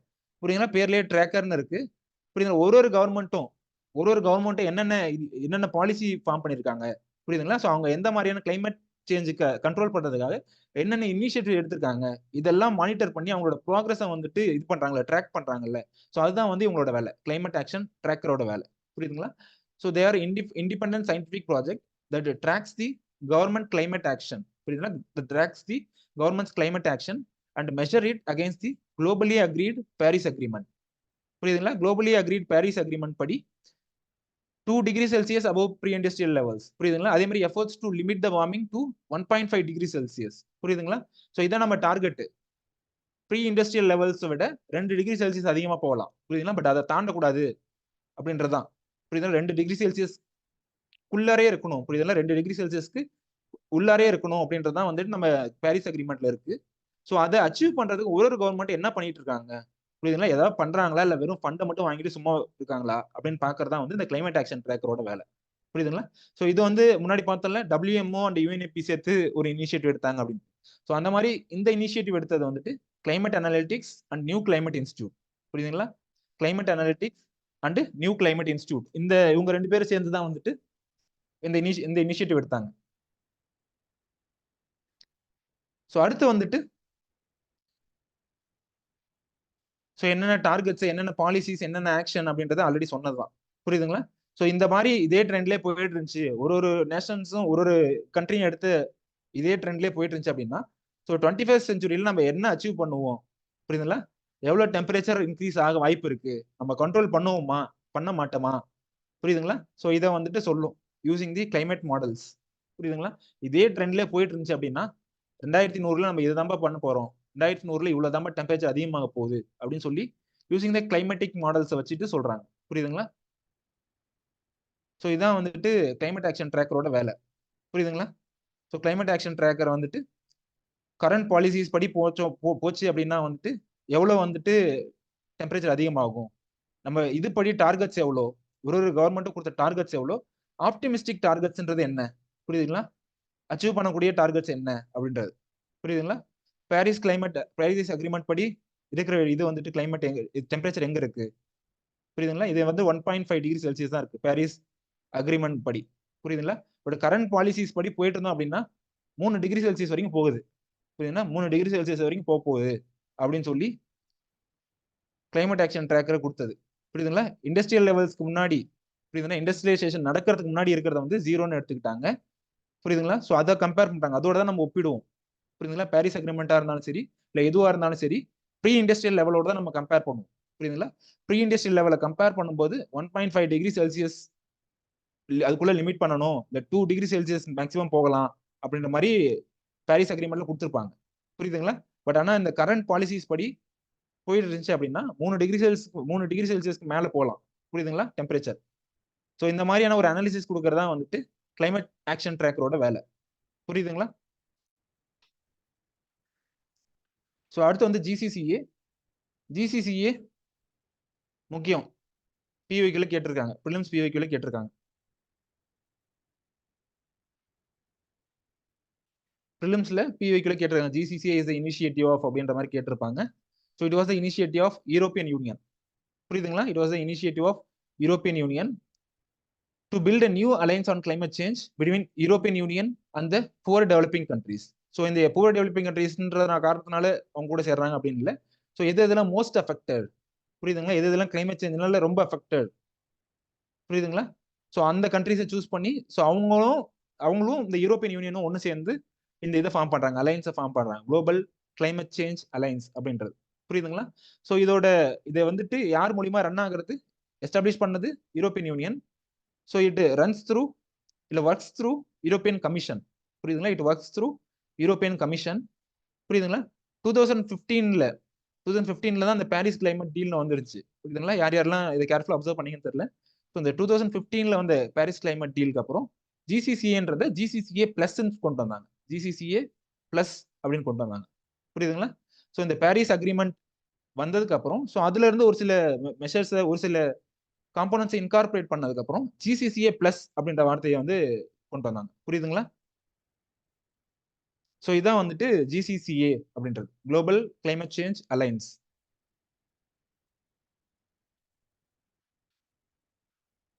So global climate change அலையன்ஸ்ல எந்தெந்த கண்ட்ரீஸ்ல வந்துட்டு கொலாபரேட் பண்ணிருக்காங்க, எந்தெந்த கண்ட்ரீஸ்ல வந்து பார்ட்டிசிபேட் பண்ணிருக்காங்க அப்படின்றது. பிளஸ் 70+ கண்ட்ரீஸ் இருக்கு மொத்தமா. புரியுதுங்களா? ஸோ ஆப்பிரிக்காவில் கொஞ்சம் கண்ட்ரீஸ், எந்தெந்த கண்ட்ரீஸ் வந்து பார்ட்டிசிபேட் பண்றாங்க, இல்லை எந்தெந்த ரீஜன்ல ஒர்க் பண்றாங்க அப்படின்ற கண்ட்ரீஸ் எல்லாம் இங்க கொடுத்துருக்கோம். புரியுதுங்களா? ஸோ இதெல்லாம் ஒன்றும் வந்துட்டு லீஸ்ட் டெவலப்டு கண்ட்ரீஸா இருக்கும். புரியுதுங்களா? இல்ல வந்துட்டு கிளைமேட் சேஞ்ச்னால இந்த ஊர் பயங்கரமா பாதிக்கப்பட போகுது, கிளைமேட் சேஞ்ச்னால இந்த நாடு வந்துட்டு பயங்கரமா பாதிக்கப்பட போகுது, இந்த கிளைமேட் சேஞ்ச்னால இந்த ஐலாண்ட் வந்து தண்ணிக்குள்ளார போக போகுது அப்படின்ற ஒரு ரீஜன் இருக்கும்ல. ஸோ அந்த ரீஜன்லாம் டார்கெட் பண்ணி ஸோ அவங்களோட ஒரு இது மாதிரி கொலாபரேட்டிவ் ஒர்க் மாதிரி பண்ணிட்டு போயிட்டு இருக்காங்க. புரியுதுங்களா? ஜிசிசிஏ. 7th இருக்கிறது பாரிஸ் அக்ரிமெண்ட். புரியுதுங்களா? Paris agreement. So Paris agreement வந்துட்டு எதை ரீப்ளேஸ் பண்ணுச்சு? It replaced the Kyoto protocol. புரியுதுங்களா? It replaced the Kyoto protocol. So இது எந்த வருஷம் கொண்டு வந்தாங்க? ஆல்ரெடி சொன்னதுதான். புரியுதுங்களா? பாரிஸ் அக்ரிமெண்ட் பத்தி நம்ம ஆல்ரெடி சொன்னதுதான். 2015ல கொண்டு வந்தது. It was a legally binding agreement. புரியுதுங்களா? லீகலி பைண்டிங்னா என்ன மீனிங்? லீகலி பைண்டிங்னா என்ன மீனிங் எழுதுங்க. ஸோ ஒரு சில இதெல்லாம் வந்து லீகலி பைண்டிங் அப்படின்ற மாதிரி இருக்கும், ஒரு சில இது வந்துட்டு நாட் லீகலி பைண்டிங் இருக்கும். லீகலி பைண்டிங்னா என்ன மீனிங்மா? டைப் பண்ணுங்க ஆன்லைன் பேட்ச்.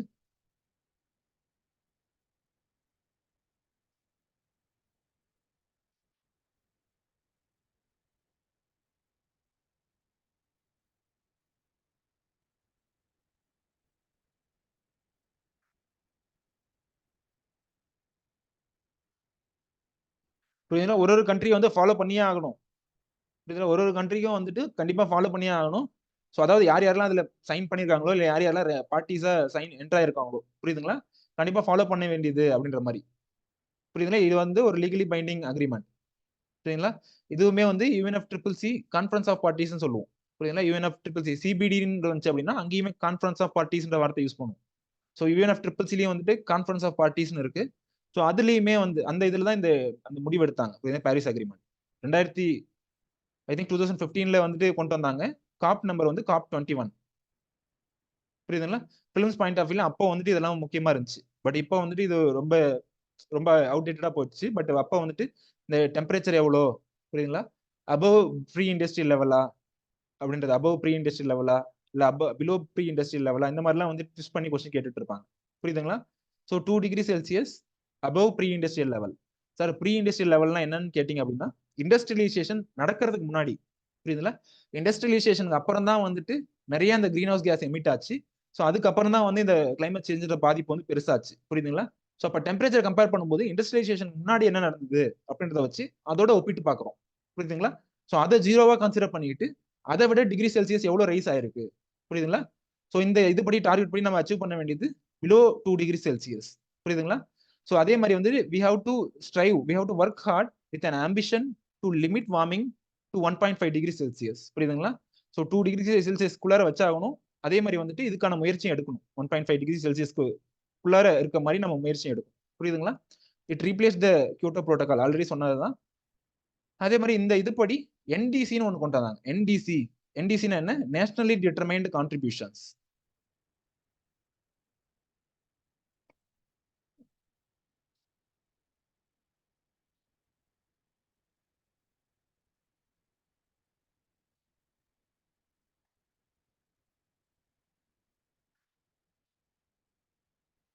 புரியுதுங்களா, ஸோ ஈஸியா சொல்லிட்டோம் 2 டிகிரி செல்சியஸ்க்குள்ளார நம்ம நிப்பாட்டணும் அப்படின்னு சொல்லிட்டு.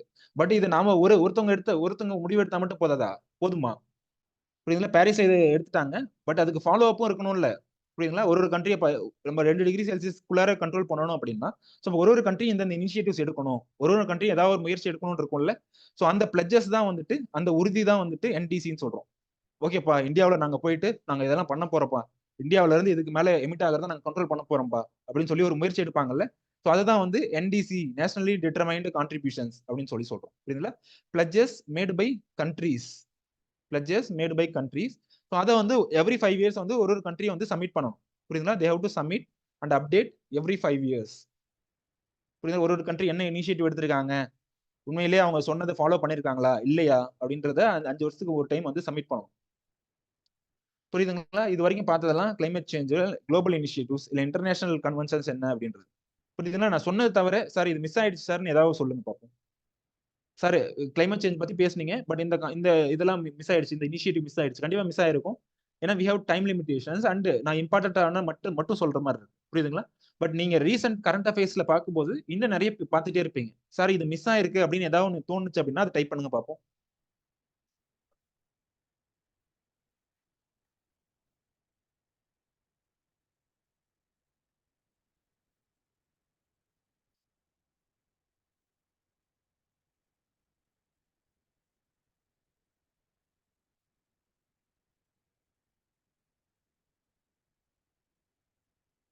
பவித்ரா தேவி வந்து நகோயா புரோட்டோகால் கொடுத்தாங்க. Nagoya protocol and access and benefit ஷேரிங்ல வருமா? புரியுதுங்களா, அசஸ் அண்ட் பெனிஃபிட் ஷேரிங்.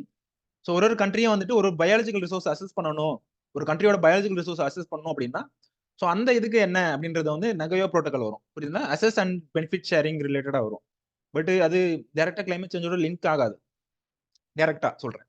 புரியுதுங்களா, பட் அதெல்லாம் பயோடைவர்சிட்டி அந்த மாதிரி வரும்போது அது கண்டிப்பா அங்க இருக்கு. European green deal, carbon market. Okay, நான் தான் சொல்றேன், ஒரு சில கொஸ்டின்ஸ் வந்து உங்களுக்கு பார்க்கும்போது சிம்பிளா தெரியும். புரியுதுங்களா, கிளைமேட் சேஞ்ச்னா என்ன சார், கிளைமேட் சேஞ்ச்னா ஒரு டெஃபினேஷன் என்கிட்ட சொல்றீங்க, கிளைமேட் சேஞ்ச் பத்தி தெரியாம நாங்க சிவில் சர்வீஸ் படிக்க வந்திருக்கோம் அப்படின்ற மாதிரி தோணும். பட் அதை நீங்க சென்டென்ஸா ஃப்ரேம் பண்ணும்போது தான் அதை படிச்சு பார்த்தா உண்மையிலேயே கிளைமேட் சேஞ்சுக்கான ஆக்சுவல் மீனிங் கிடைக்குதா. புரியுதுங்களா, ஒரு லாங் டியூரேஷன் எடுத்துக்கிட்டு அதுல மீன் சேஞ்ச் எவ்வளவு இருக்குது. புரியுதுங்களா, ஒரு லாங் டியூரேஷன் எடுத்துக்கிட்டு அதுல மீன் சேஞ்ச் இன் டெம்பரேச்சர் இல்ல மீன் சேஞ்ச் இன் கிளைமேட்டிக் ஃபீச்சர்ஸ் எவ்வளவு இருக்குது அப்படின்றதான் வந்து கிளைமேட் சேஞ்ச். புரியுதுங்களா, உங்களோட இதுல வந்துட்டு இந்த மீன் சேஞ்ச் இருக்கணும், லாங் டியூரேஷன்ற வார்த்தை இருக்கணும். புரியுதுங்களா? பட் நிறைய விஷயம் வந்துட்டு இந்த மாதிரி சிம்பிளான இதுதான் வந்துட்டு கொஞ்சம் பிரச்சனைக்குரியதா ஆக்கும். Okay, ultra fund by UAE. புரியுதுங்களா? இது எல்லாத்தையுமே நீங்க வந்துட்டு அப்சர்வ் பண்ணுங்க, கேர்ஃபுல்லா அப்சர்வ் பண்ணுங்க. ஸோ அடுத்து வந்து நேஷனல் இனிஷியேட்டிவ்ஸ். கிளைமேட் சேஞ்சுக்கு நம்ம நாட்டுல என்னென்ன இனிஷியேட்டிவ்ஸ் இருக்கு அப்படின்றது. ஸோ நம்ம நாட்டுல எடுத்துட்டீங்க அப்படின்னா நிக்ரான்னு ஒரு ப்ராஜெக்ட் இருக்கு. நிக்ரா நேஷனல் ஐசிஆர் கொண்டு வந்தது, Indian Council of Agriculture Research கொண்டு வந்தது நிக்ரா ப்ராஜெக்ட். என்னோட பிஹெச்டில நான் இந்த லேப்ல தான் ஒர்க் பண்ணேன். பிஹெச்டி பண்ணும்போது இந்த லேப்ல வந்து அந்த நிக்ரா ப்ராஜெக்ட் போயிட்டு இருந்துச்சு. இன்னொரு வந்து மெடிசனல் பிளான்ட், பட் அந்த லேப்ல வந்து நிக்ரா ப்ராஜெக்ட் போயிட்டு இருந்துச்சு. நிக்ரா ப்ராஜெக்ட்னா நேஷனல், முன்னாடி வந்து இனிஷியேட்டிவ் இருந்துச்சு, பட் இப்போ வந்து பேர் மாத்தி innovations, national innovations on climate resilient agriculture.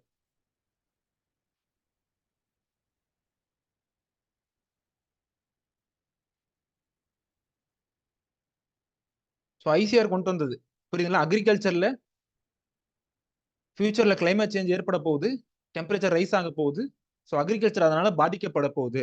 So அதுக்கு ஏதாவது முயற்சி பண்ணணும், அதுக்கு ஏதாவது நம்ம கண்டுபிடிக்கணும், அதுக்கான கோப்பப் மெக்கானிசம் ஏதாவது டெவலப் பண்ணணும் அப்படின்னு சொல்லி வந்தது அந்த நிக்ரா ப்ராஜெக்ட். புரியுதுங்களா? ஸோ என்னென்ன கவர்மெண்ட் என்னென்ன எடுத்திருக்காங்க அப்படின்றத பார்ப்போம். புரியுதுங்களா? நிக்ரா ப்ராஜெக்ட்ல it was the initiative of ICAR and it was launch in the year 2011. புரியுது, 2011ல தான் ஃபர்ஸ்ட் கொண்டு வந்தாங்க. புரியுதுங்களா? என்ன purpose? Resilience of Indian agriculture to climate change and its vulnerability. புரியுதுங்களா? கிளைமேட் சேஞ்ச்னால ஏற்படக்கூடிய பாதிப்புல இருந்து நம்ம எப்படி தப்பிக்கிறது. புரியுதுங்களா? கிளைமேட் சேஞ்ச்னால எப்படி நம்ம இது என்னென்ன பாதிக்கப்பட போகுது, ஸோ அது எப்படி அதுல இருந்து நம்ம மீண்டு வர்றது அப்படின்றதாக கொண்டது தான். புரியுதுங்களா? ஸோ அந்த ரிசர்ச் வந்து கிராப்ஸ்ல மட்டும் இல்லை ஃபோக்கஸ் பண்ணல, life stock, fisheries, natural resource management, இது எல்லாத்தையுமே ஃபோக்கஸ் பண்ணுது. புரியுதுங்களா? இன் ஜென்ரல் நம்ம ஐசிஆர்னு உடனே நம்ம இதுன்னு நினைச்சிருப்போம், கிராப்ஸ் மட்டும் நினைச்சிருப்போம். புரியுதுங்களா? ஸோ அப்போ வந்து செப்பரேட் மினிஸ்ட்ரிலாம் இல்லாம இருந்துச்சு இதுக்குன்னு. பட் இந்த ப்ராஜெக்ட் கீழே லைஃப் ஸ்டாக்கும் வந்துட்டு இந்த ஆரம்ப காலத்துல இதுலயுமே ஃபோக்கஸ் பண்ணாங்க. லைஃப் ஸ்டாக் இன்னுமே ஃபோக்கஸ் பண்ணிட்டு தான் இருக்காங்க. புரியுதுங்களா? ஸோ அந்த ப்ராஜெக்டோட 4 காம்பனன்ட்ஸ் என்ன? ஒன்னு வந்து ஸ்ட்ராட்டஜிக் ரிசர்ச். புரியுதுங்களா? ஃபியூச்சர்ல டெம்பரேச்சர் அதிகமாச்சுன்னா சார் இந்த வெரைட்டி தாக்கு பிடிக்கும் அப்படின்னு சொல்லி வெரைட்டி டெவலப் பண்ணுங்கப்பா. புரியுதுங்களா? ஸோ அதான் வந்து ஸ்ட்ராட்டஜிக் ரிசர்ச். நீங்க ரிசர்ச் மூலியமா டெவலப் பண்ணுங்க, இந்த தாங்கி வளரக்கூடிய வெரைட்டிஸ் ஏதாவது டெவலப் பண்ணுங்க அப்படின்றது. நம்பர் 2 வந்து டெக்னாலஜி டெமான்ஸ்ட்ரேஷன். புரியுதுங்களா? ஸோ ஒருவேளை ஃபியூச்சர்ல டெம்பரேச்சர் அதிகமாச்சு அப்படின்னா அந்த டெம்பரேச்சர் தாக்கு பிடிக்கிறதுக்கான டெக்னாலஜி ஏதாவது டெவலப் பண்ணிருப்பாங்கல்ல.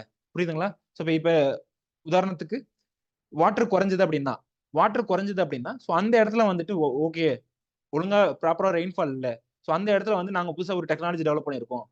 ஃபார் எக்ஸாம்பிள் எஸ்ஆர்ஐ எல்லாம் மற்ற டெக்னாலஜி கம்பேர் பண்ணும்போது வாட்டர் குறைவாக இருந்தால் போதும். அப்படின்னா சிஸ்டம் ஆஃப் ரைஸ் இன்டென்சிஃபிகேஷன் இருக்குல்ல, ஸோ அதுக்கெல்லாம் மற்ற டெக்னாலஜி கம்பேர் பண்ணும்போது வாட்டர் குறைவாக இருந்தால் போதும். ஏரோபிக் ரைஸ்னு ஒரு package of aerobic rice production ஒரு டெக்னாலஜி இருக்கு. புரியுதுங்களா? ஸோ அதெல்லாம் வந்துட்டு தண்ணி குறைவா இருந்தா கூட போதும், அந்த இதுல வந்துட்டு அந்த ரைஸை கல்டிவேட் பண்ணலாம். புரியுதுங்களா? ஸோ அடுத்து வந்து கெப்பாசிட்டி பில்டிங். கெப்பாசிட்டி பில்டிங்னா ஒன்றும் இல்லை, training to farmers, training to scientist, training to farmers, training to agriculture officers, இது எல்லாமே வந்துடும். புரியுதுங்களா? ஸோ அடுத்து வந்து sponsored and or competitive grants. புரியுதுங்களா? இது எல்லாத்துக்குமே பணம் தேவைப்படும். ஸோ அதுக்கு வந்துட்டு ஸ்பான்சர்ட் அண்ட் காம்படிட்டிவ் கிராண்ட்ஸ். புரியுதுங்களா? இந்த இன்வெஸ்ட் பண்ணக்கூடிய பணம் எங்க இருந்து வருது, புரியுதுங்களா? ஸோ யார்கிட்ட இருந்து ஸ்பான்சர் வரப்போகுது, இது எல்லாமே. புரியுதுங்களா? அதான் ஸ்பான்சர்ட் அண்ட் காம்படிட்டிவ் கிராண்ட்ஸ்ல வருது. ஸோ இதுல அப்ஜெக்டிவ் என்னென்ன, இதோட நிக்ரா ப்ராஜெக்டோட அப்ஜெக்டிவ் என்ன? புரியுதுங்களா? கிட்டத்தட்ட பல கோடிக்கான ப்ராஜெக்ட். ஸோ இதுல யாரெல்லாம் ஒர்க் பண்றாங்களோ அவங்க எல்லாத்துக்குமே பயங்கர ஃபண்டிங் இருக்கும். புரியுதுங்களா? மேபி 90 lakhs ஒரு லேப் ஒர்க் பண்றாங்க அப்படின்னா 90 lakhs 80 lakhs வந்து ஸ்பெண்ட் பண்ணுவாங்க இந்த நிக்ரா ப்ராஜெக்ட்ல. ஸோ மொத்தமா பாத்தீங்க அப்படின்னா 350 கோடிக்கான ப்ராஜெக்ட் இது. ஸோ அப்ப இந்த 350 கோடியை வச்சுட்டு என்ன சார் பண்ணுவாங்க அப்படின்னு கேட்டீங்க அப்படின்னா development and application of improved production and risk management technology. புரியுதுங்களா? அதான் improved production technology, risk management technology தான் நான் சொன்னேன். ஏரோபிக் ரைஸ் கல்டிவேஷன்லாம் வந்துட்டு ஃபியூச்சர்ல ஒழுங்கா மழை பெய்யலனா கூட வந்து கல்டிவேட் பண்ணலாம் அப்படின்றது. புரியுதுங்களா? ஸோ அதான் வந்து இம்ப்ரூவ்டு டெக்னாலஜிஸ்ல வருது. புரியுதுங்களா? Site specific packages on farmers. புரியுதுங்களா? இப்போ சைட் ஸ்பெசிபிக்னா என்ன மீனிங் அப்படின்னா ஃபியூச்சர்ல கிளைமேட் சேஞ்ச் ஆகுது. ஸோ இந்த கிளைமேட் சேஞ்ச்னால ஹிமாலயாவில் இருக்கக்கூடிய கிளேசியர்ஸ் எல்லாம் மெல்ட் ஆகுது. ஸோ ஹிமாலயாவில் இருக்கக்கூடிய கிளேசியர்ஸ் எல்லாம் மெல்ட் ஆச்சு அப்படின்னா கோஸ்டல் ஏரியாவில் இருக்கக்கூடிய ரீஜியன்ஸ் எல்லாம் வந்துட்டு இனண்டேஷன் நடக்கிறதுக்கு வாய்ப்பு இருக்கு. ஸோ புரியுதுங்களா? இந்த ரீஜன்லாம் வந்து சீ வாட்டர் உள்ள வரதுக்கு வாய்ப்பு இருக்கு. புரியுதுங்களா? சீ வாட்டர் உள்ள வந்துச்சு அப்படின்னா அந்த சைட்டுக்கு வந்துட்டு ஒரு டிஃப்ரெண்டான டெக்னாலஜி தேவைப்படும். புரியுதுங்களா? Maybe saline tolerant saline tolerant varieties தேவைப்பட்டிருக்கலாம். புரியுதுங்களா? இல்ல டீப் வாட்டர்ல வந்துட்டு தாக்கு பிடிச்சி வளரக்கூடிய டெக்னாலஜி தேவைப்பட்டிருக்கலாம். புரியுதுங்களா? ஸோ அதான் வந்து சைட் ஸ்பெசிபிக் அப்படின்னு சொல்றோம். புரியுதுங்களா? எந்த ரீஜன்ல எது தேவை அப்படின்றது. புரியுதுங்களா? அடுத்து வந்து கெப்பாசிட்டி பில்டிங். கெப்பாசிட்டி பில்டிங்னா என்னன்னு சொல்லிட்டேன். Training the scientist and other stakeholders. Other ஸ்டேக் ஹோல்டர்ஸ்னா ஒருத்தரும் இல்லை, அக்ரிகல்ச்சர் ஆஃபீஸர்ஸ், இல்லை எக்ஸ்டென்ஷன் ஒர்க்கர்ஸ், இவங்க எல்லாத்தையும் கூப்பிட்டு நம்ம ட்ரைனிங் கொடுக்கணும் அப்படின்றது. புரியுதுங்களா? இதான் இந்த நிக்ரா ப்ராஜெக்டோட அப்ஜெக்டிவ்ஸ். ஃபர்ஸ்ட் வந்துட்டு எனக்கு ஒரு இது சொல்லுங்க. கிளைமேட் சேஞ்ச்னால அக்ரிகல்ச்சர் எந்தெந்த விதத்துல பாதிக்கப்படலாம்? Climate change நடக்குதுப்பா. அக்ரிகல்ச்சர் எந்தெந்த விதத்துல பாதிக்கப்படும்? கிராப்ஸோ இல்ல அக்ரிகல்ச்சரோ எந்தெந்த விதத்துல பாதிக்கப்படும்? நம்பர் 1 நான் 1 ஆர் 2 சொல்றேன். நம்பர் 1 டெம்பரேச்சர் ரைஸ் ஆக போகுது. புரியுதுங்களா? டெம்பரேச்சர் ரைஸ் ஆச்சு அப்படின்னா நிறைய கிராப் தாக்கு பிடிக்கும், ஒரு சில கிராப் வந்து தாக்கு பிடிக்காது. நம்பர் 2 ஆல்ரெடி சார்ல டைப் பண்ணிருக்காங்க. Water scarcity. புரியுதுங்களா? வாட்டர் ஸ்கேர்சிட்டி இருக்கலாம். இல்ல வந்து திடீர்னு ஒரே டைம்ல மழை பெஞ்சு ஃப்ளட்டும் வரலாம். புரியுதுங்களா? அதுவுமே ஃப்ளட் எக்ஸ்ட்ரீம் கண்டிஷன்ஸ் போகுது இல்ல, சோ அதுவுமே ஒரு பிரச்சனை தான். Best and disease out break அதுவுமே வந்து ஒரு பாதிப்பு கிராப்ஸ்ல.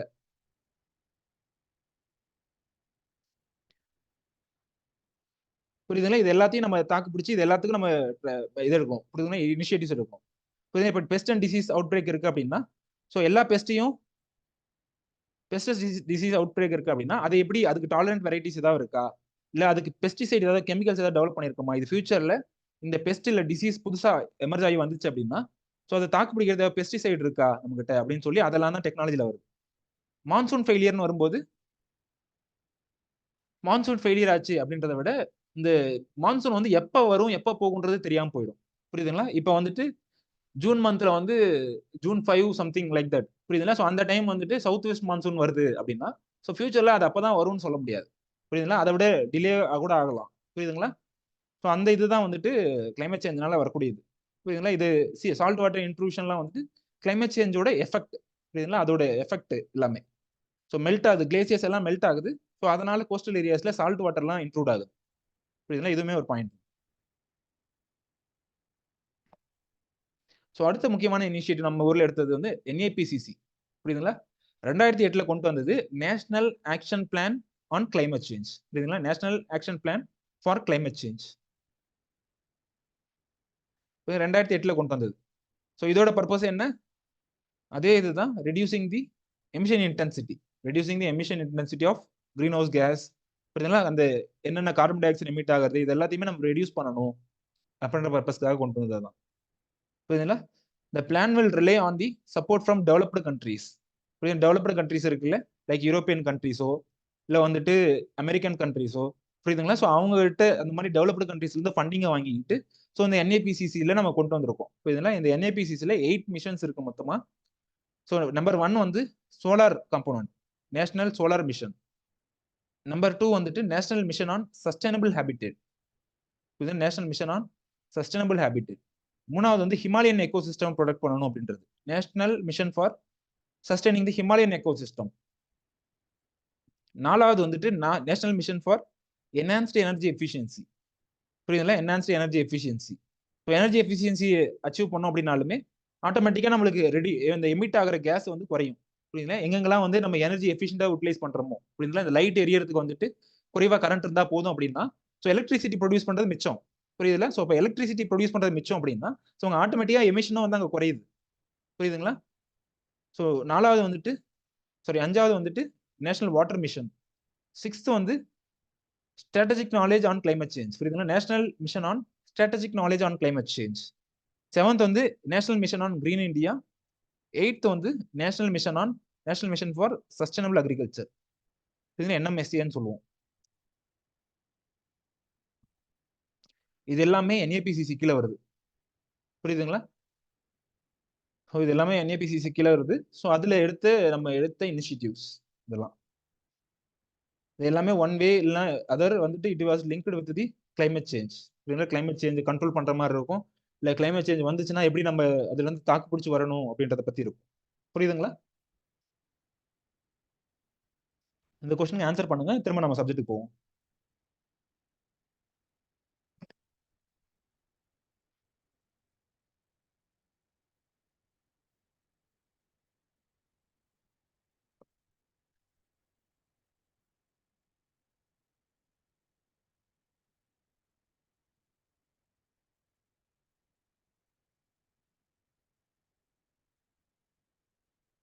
climate action tracker which monitors the emission reduction pledges. புரியுதுங்களா? ஸோ இது வந்து மானிட்டர் பண்றது எமிஷன் ரிடக்ஷன் பிளட்ஜஸ். ஸோ அது என்ன அப்படின்னு கேட்குறாங்க. Database created by coalition of research organisation. புரியுதுங்களா? பி வந்துட்டு wing of International panel of climate Change. C வந்துட்டு கமிட்டி அண்டர் UNFCCC. டி வந்து agency promoted and financed by UNEP and world Bank.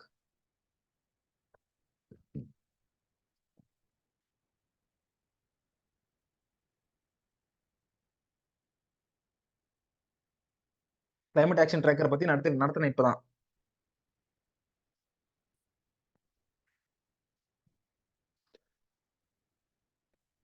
Climate action tracker பத்தி சொல்லுங்கம்மா. So அப்போ அந்த ரெண்டு organisation பேர் என்ன சொல்லுங்க பார்ப்போம். ஏன்னு சொல்றவங்களாம் அந்த ரெண்டு ஆர்கனைசேஷன் பேர் என்ன? It was the database created by coalition of research organization. அந்த ரெண்டு ஆர்கனைசேஷனோட பேர் என்ன?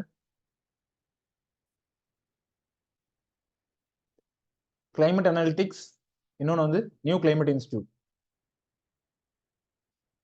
புரியுதுங்களா? ஸோ அந்த இது நான் கொடுத்துருப்பேன், கொலாபரேஷன் ஆஃப் டூ ஆர்கனைசேஷன் அப்படின்னு கொடுத்துருப்பேன். கொலாபரேஷன் ஆஃப் டூ ஆர்கனைசேஷன், அது எது? கிளைமேட் அனாலிட்டிக்ஸ், இன்னொன்று வந்து கிளைமேட் இன்ஸ்டியூட். ஸோ இவங்க கிரியேட் பண்ண அந்த டேட்டா பேஸ் தான் வந்துட்டு நம்ம கிளைமேட் ஆக்ஷன் ட்ராக்கர் அப்படின்னு சொல்லி சொல்றோம். புரியுதுங்களா? It is a database created by research organisation. அந்த ரெண்டு ரிசர்ச் ஆர்கனைசேஷன் தான் நம்ம சொல்லி நோட்ஸ்ல கொடுத்துருப்பேன். Climate analytics and new climate institute. இதுங்களா மற்றது எல்லாமே தப்பு. International panel of climate change கிடையாது, UNFCCC கிடையாது, UNEP and world bank create பண்ணது கிடையாது. புரியுதுங்களா? பட் ஆனால் நீங்க ஒருவேளை அந்த ஸ்பாட்ல அந்த அன்னைக்கு நீங்க எக்ஸாம் எழுதிருக்கீங்க 2022 ஜூன் மந்த்ல அந்த எக்ஸாம்ல நீங்க எழுதிருக்கீங்க அப்படின்னா ஃபர்ஸ்ட் எலிமினேட் பண்ணதை இதான் எலிமினேட் பண்ணிருப்பீங்க. புரியுதுங்களா? கிளைமேட் சேஞ்சுன்னு வருது, கிளைமேட் ஆக்ஷன் ட்ராக்கர்னு வருது. ஸோ கண்டிப்பா ஒன்று இன்டர்நேஷனல் பேனல் IPCC ரிலேட்டடா inter governmental panel on climate change அதை படிச்சிருப்பீங்க. ஸோ அதனால இதுல வருமோ இல்லை இதுல வருமோ அப்படின்னு சொல்லி ஒரு ஃபீல் வந்து அந்த கிளாஸ் அந்த டைம்ல. புரியுதுங்களா? அந்த எக்ஸாம் ஆகல.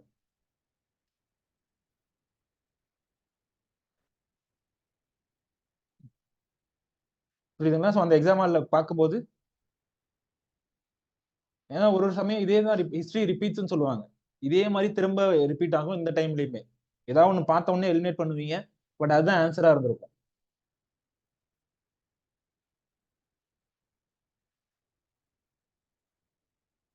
In the context of India's preparation for climate smart agriculture, in the context of India's preparation for climate smart agriculture, consider the following statement. Number one, climate smart village approach in India is a part of project led by climate change, agriculture and food security. Climate smart village என்றது so இவங்களோட initiative அப்படின்னு சொல்றாங்க, ப்ராஜெக்ட்னு சொல்றாங்க. The project of CCAFS, அதாவது climate change, agriculture and food security is carried out under CGIAR அப்படின்னு சொல்றாங்க. CGIAR என்ன? Consultative Group of International Agriculture Research, headquarters at France அப்படின்னு சொல்றாங்க. மூணாவது வந்துட்டு ICRISAT அப்படின்னு சொல்றாங்க. ICRISAT in India is one of the CGIAR centers அப்படின்னு சொல்றாங்க. இந்த எக்ஸாம் இந்த கொஸ்டின் எனக்கு ஞாபகம் இருக்கு. முடிச்சுட்டு வந்து ஸ்டூடெண்ட்ஸ் எல்லாம் டிஸ்கஸ் பண்ணிட்டு இருந்தாங்க. இந்த கொஸ்டின் வந்துட்டு எனக்கு இன்னுமே அந்த 2021 முடிச்சுட்டு வந்து அங்க ஐயர்ல வந்துட்டு எப்படியும் வந்து இந்த எக்ஸாம் அதாவது வந்து அந்த எக்ஸாம் போற வரைக்கும் ரீடிங் ஹால்ல கண்டிப்பா ஒரு டீமே இருக்கும். லைப்ரரி அங்க ஐஆர்இக்குள்ளாரே வந்து ரீடிங் ஹால் நிறைய இருக்கு, ஐஆர்ஏ லைப்ரரியும் இருக்கு.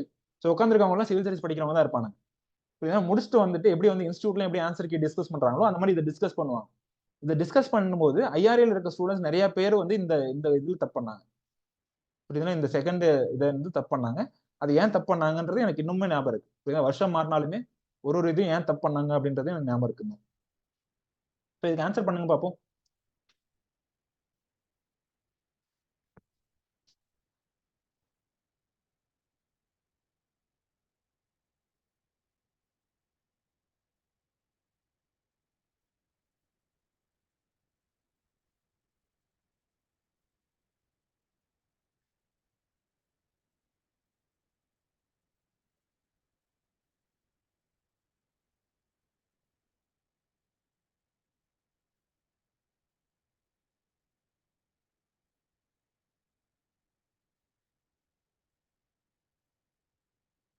கெஸ். ஓகே, சின்னு கெஸ் பண்றாங்க.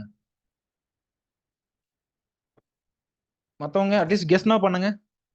எதுவுமே சொல்லாம இருக்கிறதுக்கு அட்லீஸ்ட் நீங்க சார் கெஸ்ன்னு சொல்லிட்டு நீங்க கெஸ் பண்றேன் சார் அப்படின்னு சொல்லி சொல்லுங்க. கண்டிப்பா ரிஸ்க் எடுத்து ஆகணுமா? பிலிம்ஸ் தாண்டணும் அப்படின்னா ரிஸ்க் எடுத்து ஆகணும். சார் நீங்க எழுதும்போது சார் கெஸ் தான் சார் பண்றேன் அப்படின்னு கூட நீங்க சொல்லுங்க. பிலிம்ஸ் தாண்டணும் அப்படின்னா கண்டிப்பா நீங்க ரிஸ்க் எடுத்து ஆகணும். புரியுதுங்களா? யாராலையுமே இப்ப 60 கொஸ்டின் எவ்வளவு கொஸ்டின் போடுறாங்களோ புரியுதுங்களா? நீங்க எவ்வளவு நெகட்டிவ் பண்றீங்களோ அதை பொறுத்து மாறும். ஸோ நீங்க எவ்வளவு போடுறீங்களோ ஒரு குறிப்பிட்ட கொஸ்டின்ஸ் வந்து நீங்க ரிஸ்க் எடுத்து ஆகணும். ஸோ சொல்லியிருப்பாங்கன்னு நினைக்கிறேன் பிலிம்ஸ் ஃபேக்கல்டி உங்களுக்கு. பட் அந்த ரிஸ்க் வந்துட்டு எதுவுமே தெரியல, ஜீரோ நாலேஜ், சும்மா லக்ல போட்டு வந்தேன், நாள்ல ஒண்ணு போட்டு வந்தேன் அப்படின்றது கூடாது.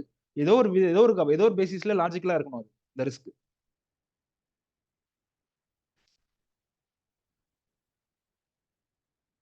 சி டி பி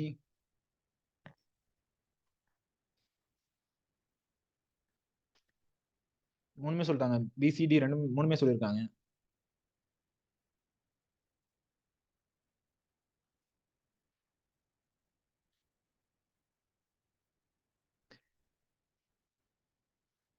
ஆன்சர் வந்து டிமா. D all the above. புரியுதுங்களா? கிளைமேட் ஸ்மார்ட் வில்லேஜ் அப்படின்றது சிசிஏஎஃப்எஸ் இருக்குல்ல, கிளைமேட் ஸ்மார்ட் வில்லேஜ்ன்றது project led by climate change agriculture and food security. புரியுதுங்களா? இவங்களோட ப்ராஜெக்ட் தான் அது. அதுல எந்த சந்தேகமும் இல்லை. அதே மாதிரி வந்து project of CCFS is carried out under the CGIAR. புரியுதுங்களா? Is carried out under the சிஜிஐஏஆர்னு சொல்றாங்க. ஸோ அதுவுமே கரெக்ட் தான். புரியுதுங்களா? இது ஹெட் குவார்டர்ட் இன் பிரான்ஸை வந்துட்டு ஒரு சில ஸ்டூடெண்ட்ஸ் வந்து கன்ஃபியூஸ் பண்ணிக்கிட்டு இது தப்பு அப்படின்ற மாதிரி எடுத்தாங்க. புரியுதுங்களா? It was headquartered in Washington. புரியுதுங்களா? ஏன்னா நிறைய இன்ஸ்டியூட் வந்துட்டு அங்க ஹெட் குவார்ட்டர்ஸ் இருக்கும். புரியுதுங்களா? ஸோ நிறைய இன்ஸ்டியூட் வந்து அங்க ஹெட் குவார்ட்டர்ஸ் இருக்கும், வாஷிங்டன்ல இருக்கும். ஸோ அதுல குழப்பிட்டாங்க. புரியுதுங்களா? பட் இதுவுமே கரெக்ட் தான். It was headquartered in France. So இந்த சிசிஏஎஃப்எஸ்ன்றது அதாவது climate change agriculture and food செக்யூரிட்டின்றது வந்துட்டு CGR, it was carried out under CGR and its CGR headquarters was there at France. புரியுதுங்களா? இந்தியாவில் இருக்கக்கூடிய இக்ரிசேட்ன்றது வந்து ஹைதராபாத்ல இருக்கக்கூடிய ஒரு இன்ஸ்டியூட். புரியுதுங்களா? ஹைதராபாத்ல இருக்கக்கூடிய இன்ஸ்டியூட். ஸோ அதுவுமே வந்து one of the CGIAR institute தான். புரியுதுங்களா? ஸோ இந்த இக்ரிசேட்டோட டிஜியா வந்துட்டு நம்மளோட ஃபார்மர் டைரக்டர் ஜெனரல் இருப்பாங்கல்ல, ஐசிஆரோட டைரக்டர் ஜெனரல். ஸோ அவங்கள வந்து போட்டிருக்காங்க அப்படின்ற மாதிரி ரீசெண்டா ஒரு நியூஸ் படிச்சேன் நான். புரியுதுங்களா?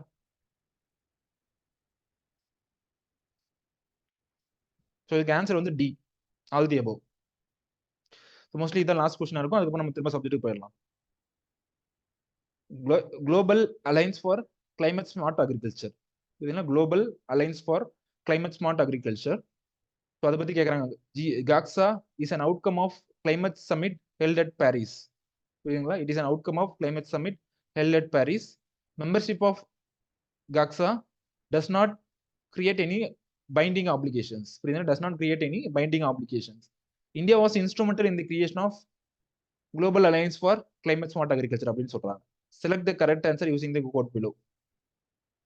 ஸோ எதுக்காக இதெல்லாம் போட்டிருக்கேன் அப்படின்னா இந்த கிளைமேட் சேஞ்ச் கிளைமேட் ஸ்மார்ட் அப்படின்றது வந்துட்டு நம்மளது மட்டும் முக்கியம் இல்லை, ஜிஎஸ்லயுமே முக்கியம், பிலிம்ஸ்லயுமே முக்கியம் அப்படின்றதுக்காக தான் இந்த கொஸ்டின்ஸ் எல்லாம் போட்டிருக்கேன்.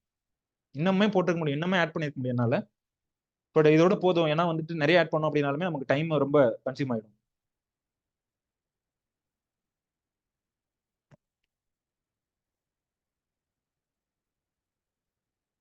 Global alliance for climate smart agriculture.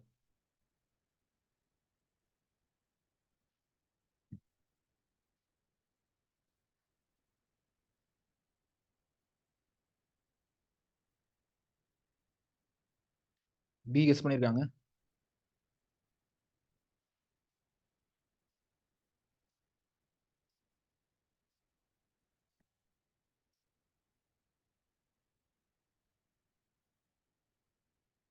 எல்லாரும் பி கெஸ் பண்ணிருக்காங்க.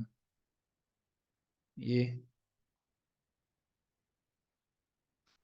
புரியுதுங்களா? இதுக்கு ஆன்சர் வந்து பி தான்.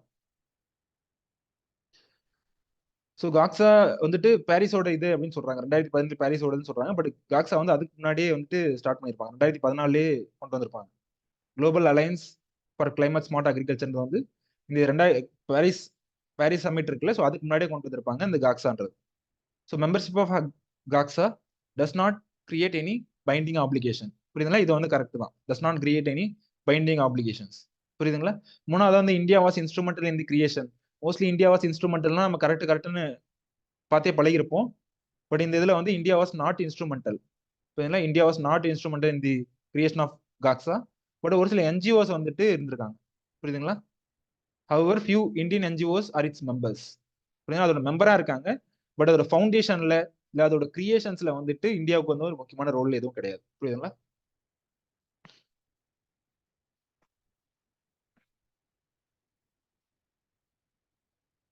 இந்த கொஸ்டின் பார்க்கணுமா? ஜிசிசியை வச்சிருக்கிறது.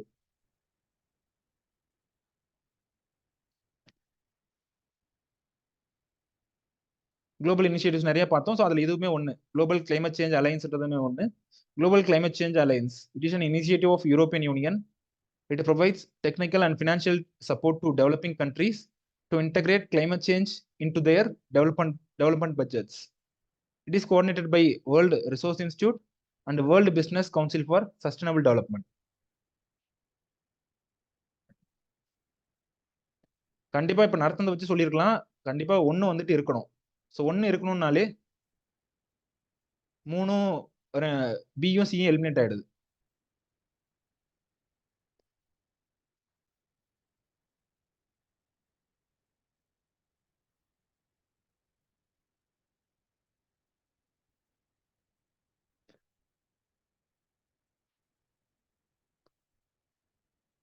ஸோ இதுக்கு வந்துட்டு நான் அந்த இது நடத்துனது கேர்ஃபுல்லா அப்சர்வ் பண்ணீங்கனாலே தெரியும். ஸோ யூரோப்பியன் யூனியன் இன்வால்வ் ஆயிருக்கு.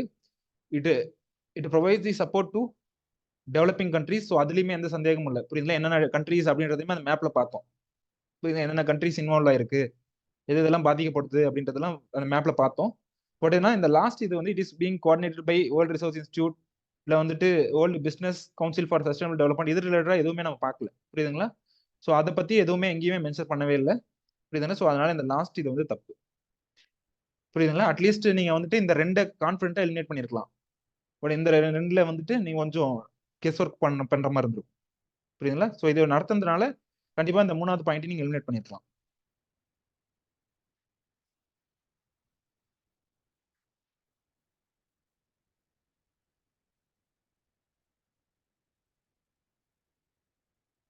ஒர்க் த்ரூ யூரோப்பியன் கமிஷன்ஸ் தான். புரியுதுங்களா?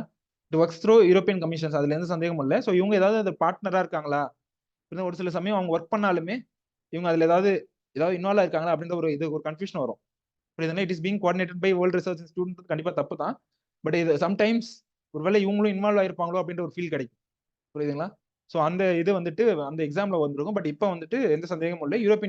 யூரோப்பியன் கமிஷன் தான் வந்துட்டு அதை ஹெட் பண்றது. புரியுதுங்களா?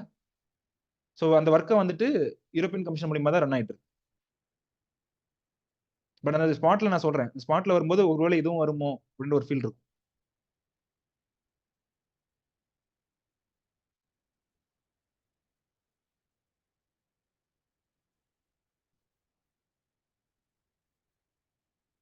Effect of climate change on crop production. புரியுதுங்களா? இப்போ நம்ம 3 பார்க்க போறோம் இன்னும். ஒன்னு வந்து கிராப் ப்ரொடக்ஷன் எப்படி பாதிக்கப்படுது, என்ன ஆக போகுது அப்படின்றது. நம்பர் 2 லைஃப் ஸ்டாக் என்ன ஆக போகுது கிளைமேட் சேஞ்ச்னால அப்படின்றது. நம்பர் 3 வந்து ஃபிஷரிஸ் என்ன ஆக போகுது. புரியுதுங்களா? ஸோ இது எல்லாத்தையும் பார்க்க போறோம். கடைசியா வந்து அக்ரானமிக் அப்ரோச்சஸ் என்ன, கிளைமேட் சேஞ்சை மிட்டிகேட் பண்றதுக்கு அக்ரானமிக் அப்ரோச்சஸ் என்ன அப்படின்றத பார்ப்போம். புரியுதுங்களா? இதை பார்த்தோம் அப்படின்னா இன்னைக்கு கிளாஸ் முடிஞ்சுது. ஸோ அதாவது இந்த பிஃபோர் நோன் அதாவது மார்னிங் கிளாஸ் வந்து முடிஞ்சது. திரும்ப வந்து மதியம் கிளாஸ் கண்டினியூ ஆகும். So based on the PAP சோர்ஸை வந்துட்டு நான் இதை அந்த கண்டென்ட் எடுத்திருக்கேன். புரியுதுல? பிஐபியில் எப்பயுமே கிளைமேட் சேஞ்ச் பத்தி ஏதாவது ஒரு இன்ஃபர்மேஷன் வரும். ஸோ இது வந்து அத்தன்டிகேட்டட் சோர்ஸாக தான் இருக்கும். பிஐபில இருந்து ஒரு இன்ஃபர்மேஷன் வந்துச்சு அப்படின்னா அது அத்தன்டிகேட்டடா இருக்கும். புரியுதுங்களா? Impact of climate change on Indian agriculture was studied under the NICRA project. So அந்த ஸ்டடீஸ் படி புரியுதுங்களா? அந்த இம்பாக்டை ஸ்டடி பண்ணபடி ரெயின்ஃபெட் ரைஸ்ல வந்து எவ்வளோ ஈல்டு லாஸ் ஆக போகுது, இரிகேட்டட் ரைஸ்ல வந்து எவ்வளவு ஈல்டு லாஸ் ஆக போகுது. புரியுதுங்களா? ரெயின்ஃபெட் இரிகேட்டட் இருக்கு. ரெண்டுல எது அதிகம் பாதிப்பு இருக்கும்? ரெயின்ஃபெட் ஆல்ரெடி வந்துட்டு வறட்சியை தாங்கக்கூடிய கெப்பாசிட்டி இருக்கும். புரியுதுங்களா? ஸோ அதனால வந்துட்டு இதுல 2.5% கீழே தான் வந்து ஈல்ட் லாஸ் இருக்கு. புரியுதுங்களா? லெஸ் தென் 2.5% தான் வந்து ஈல்ட் லாஸ் இருக்கு. பட் இரிகேட்டட் கண்டிஷன்ன்றது வந்து இந்த வெரைட்டி ஆளெல்லாம் வந்துட்டு தாக்கு பிடிக்க முடியாது வறட்சியை. புரியுதுங்களா? ஸோ அதனால இதுல வந்துட்டு 7% ஈல்ட் லாஸ் இருக்கும் 2050ல. அதே மாதிரி 2080ல 10% ஈல்ட் லாஸ். புரியுதுங்களா? இப்போ 100 டன்னஸ் இது பண்ணிருக்காங்க. 100 டன்னஸ் ஹார்வெஸ்ட் பண்ணிட்டு இருக்காங்க அப்படின்னா அப்ப வந்துட்டு ஒரு 90 டன்னஸ் தான் வந்து இருக்கும். புரியுதுங்களா? ஸோ அதுவும் இந்த இதுபடி இந்த ட்ரெண்ட் அப்படியே ஃபாலோ ஆச்சு அப்படின்னா புரியுதுங்களா? ஃபியூச்சர்ல இன்னும் எமிஷன்ஸ் எல்லாம் இன்னும் எப்படி போகுது அப்படின்றது யாருக்கும் தெரியாது. புரியுதுங்களா? ஸோ அதனால வந்து ஈல்டு லாஸ் இவ்வளோ இருக்கு அப்படின்னு சொல்லி ப்ரிடிக்ட் பண்ணியிருக்காங்க. அதே மாதிரி வீட்ல வந்துட்டு இவ்வளோ ஈல்டு லாஸ் 6ல இருந்து 25%, மெய்ஸ்ல வந்துட்டு 18ல இருந்து 23%. புரியுதுங்களா? ஸோ எல்லாத்துலயுமே வந்துட்டு ஒரு ஒரு நல்ல பர்சன்டேஜ் ஈல்டு லாஸ் இருக்கு அப்படின்னு சொல்லி இந்த நிக்ரா ப்ராஜெக்ட்ல எடுத்த டேட்டா படி சொல்றாங்க. புரியுதுங்களா? சரிங்க சார், அப்ப எல்லா கிராப்புமே வந்துட்டு பாதிப்பு தான் ஏற்படுத்துமா? எந்த கிராப்னா பெனிஃபிட் ஆகுமா அப்படின்னு சொல்லி ஒரு டவுட் இருக்கும். புரியுதுங்களா? ஸோ அதற்கான ஒரு எக்ஸாம்பிள் தான் இங்க இருக்கு. Future climates are likely to benefit the chickpea. சிக்பில வந்து ஈல்டு வந்துட்டு இப்ப இருந்ததை விட 50% இல்ல 25% அதிகமாக போகுது அப்படின்றாங்க. புரியுதுங்களா? இப்ப வந்து 100 டன்னஸ் எடுத்துட்டு இருக்கோம் அப்படின்னா ஃபியூச்சர்ல வந்து 150 டன்னஸ் ஆகலாம், இல்ல 125 டன்னஸ் ஆகலாம். புரியுதுங்களா? ஸோ இது வந்து ஒரு எக்ஸப்ஷனல் கேசஸ். ஸோ அது என்ன ரீசன்னால அப்படின்னா வந்து ஃபியூச்சர்ல ஏற்படக்கூடிய டெம்பரேச்சர் ரைஸ் இல்ல கார்பன் டை ஆக்சைடு இன்க்ரீஸ் இது எல்லாமே வந்து இந்த கிராப்புக்கு வந்து ஃபேவரா போயிடுது. புரியுதுங்களா? சிக்பிக்கு வந்து ஃபேவரா போயிடுது. புரியுதுங்களா? பட் ஆனா இந்த கிராப்புக்கு வந்துட்டு இட் வாஸ் நாட் ஃபேவரபிள். புரியுதுங்களா? ஸோ இதான் இந்த இதுபடி எந்த கிராப்ல என்ன பாதிப்பு ஏற்படுது அப்படின்றது. புரியுதுங்களா? ஸோ அதுவும் இல்லாம ரைஸ் மாதிரியான கிராப்ஸ் எல்லாம் வந்துட்டு நிறைய வாட்டர் கன்சியூம் பண்ணக்கூடிய கிராப்ஸ். புரியுதுங்களா? ஸோ அதுவுமே ஒரு டிராபேக்கா போயிடுது அந்த இடத்துல. ஸோ அடுத்து வந்து இதே ப்ராஜெக்ட் கீழே புரியுதுங்களா? இந்த நிக்ரா ப்ராஜெக்ட் கீழே வல்னரபிலிட்டி அசஸ்மெண்ட் பண்ணாங்க. புரியுதுங்களா? இந்தியாவில் இருக்கக்கூடிய டிஸ்ட்ரிக்ட்ஸ் எல்லாத்தையும் எடுத்துக்கிட்டு எந்தெந்த டிஸ்ட்ரிக்ட் அதிகமாக பாதிக்கப்படுது. புரியுதுங்களா? இப்போ தமிழ்நாட்டில் இருக்கு அப்படின்னா ஸோ கிளைமேட் சேஞ்ச் சப்போஸ் 2100ல வந்துட்டு கிளைமேட் சேஞ்சினால இவ்வளவு டெம்பரேச்சர் ரைஸ் ஆக போகுது. எந்தெந்த டிஸ்ட்ரிக்ட்லாம் தண்ணியே இல்லாம போக போகுது. புரியுதுங்களா? எந்தெந்த டிஸ்ட்ரிக்ட்ல ரொம்ப அதிகமா வந்து அக்ரிகல்ச்சர் பாதிக்கப்பட போகுது. ஸோ அப்படின்ற மாதிரி ஒரு ஸ்டடி பண்ணாங்க. புரியுதுங்களா? ஐசிஆர் பண்ணாங்க. ஸோ அதுல வந்துட்டு 573 ரூரல் டிஸ்ட்ரிக்ட்ஸை வந்துட்டு ஸ்டடி பண்ணாங்க. புரியுதுங்களா? ஸோ அதுல ஹை ரிஸ்க் கேட்டகரிஸ்ல பிரிக்கிறது, ஹை ரிஸ்க் கேட்டகரிஸ் பிரிக்கிறது, இல்ல லீஸ்ட் ரிஸ்க் அப்படின்ற மாதிரிலாம் பிரிச்சாங்க. புரியுதுங்களா? ரிஸ்க் குறைவா இருக்கக்கூடிய ஏரியா அப்படின்லாம் பிரிச்சாங்க. ஸோ அந்த வல்னரபிலிட்டி அனாலிசிஸ் படி 109 districts are very high districts. புரியுதுங்களா? Very high risk districts. புரியுதுங்களா? இந்த 105ன்றது வெரி ஹை ரிஸ்க்ல இருக்கு.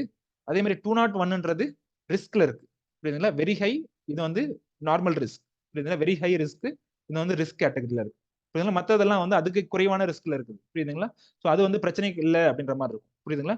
பட் இந்த 109 பிளஸ் இந்த 201 இந்த ரெண்டுமே வந்துட்டு எய்தர் வெரி ஹை ரிஸ்க்ல இருக்கு, இல்ல ரிஸ்க் அப்படின்ற மாதிரி இருக்கு. புரியுதுங்களா? ஸோ இந்த ரெண்டுமே வந்துட்டு பிரச்சனைக்குரிய இதுல வருது, பிரச்சனைக்குரிய கிளாசிபிகேஷன்ல வருது.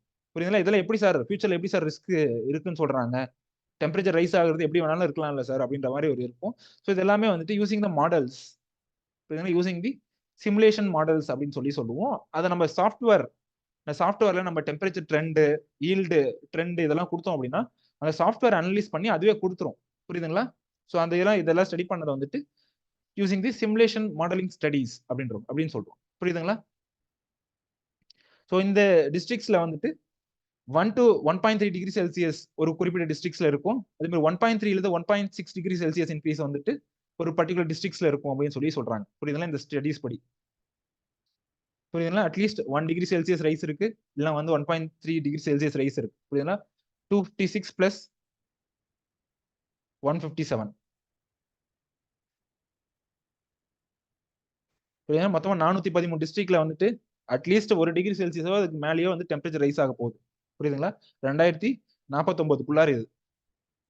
புரியுதுங்களா? ஸோ அதனால அந்தந்த இந்த மாதிரியான டிஸ்ட்ரிக்ட்ஸ் எல்லாம் வந்துட்டு முன்னாடி பார்த்தோம்ல கிராப்ஸ். ஸோ அந்த கிராப்ஸை கல்டிவேட் பண்றதுலாம் கஷ்டம். அதுலயும் வீட் ஹார்வெஸ்ட் பண்றது ரொம்ப கஷ்டம். Cultivation of wheat in these districts is likely to be affected by heat stress. புரியுதுங்களா? வீட்டோட கல்டிவேஷனுக்கு வந்து டெம்பரேச்சர் ரொம்ப முக்கியம். இவ்வளவு பர்டிகுலர் டெம்பரேச்சர் இருந்தால் தான் வந்துட்டு அங்கே ஃபிளவரிங் ஈல்டு எல்லாம் நல்லா இருக்கும். புரியுதுங்களா? டெம்பரேச்சர் குளோபல் வார்மிங்லாம் திடீர்னு அதிகமாயிடுச்சு அப்படின்னா வீட் எல்லாம் கல்டிவேட் பண்றது கஷ்டம். புரியுதுங்களா? ஸோ இதான் வந்துட்டு எப்படி கிராப் ப்ரொடக்ஷன் எப்படி அஃபெக்ட் ஆக போகுது அப்படின்றது.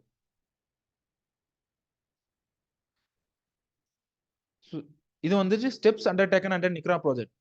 சரிங்க சார், இதெல்லாம் நடக்க போகுது ப்ராஜெக்ட்னு சொல்லி 350 கோடியில ஒரு ப்ராஜெக்ட் வந்து கொடுத்துருக்காங்க. இப்போ என்னதான் அவங்க 350 கோடி வாங்கிட்டு என்னதான் பண்ணாங்க அப்படின்னு ஒரு கேள்வி வரும்ல. ஸோ அந்த அந்த இதுதான் இந்த இதில் கொடுத்துருக்கோம், என்ன ஸ்டெப்ஸ் எடுத்தாங்க அப்படின்றது.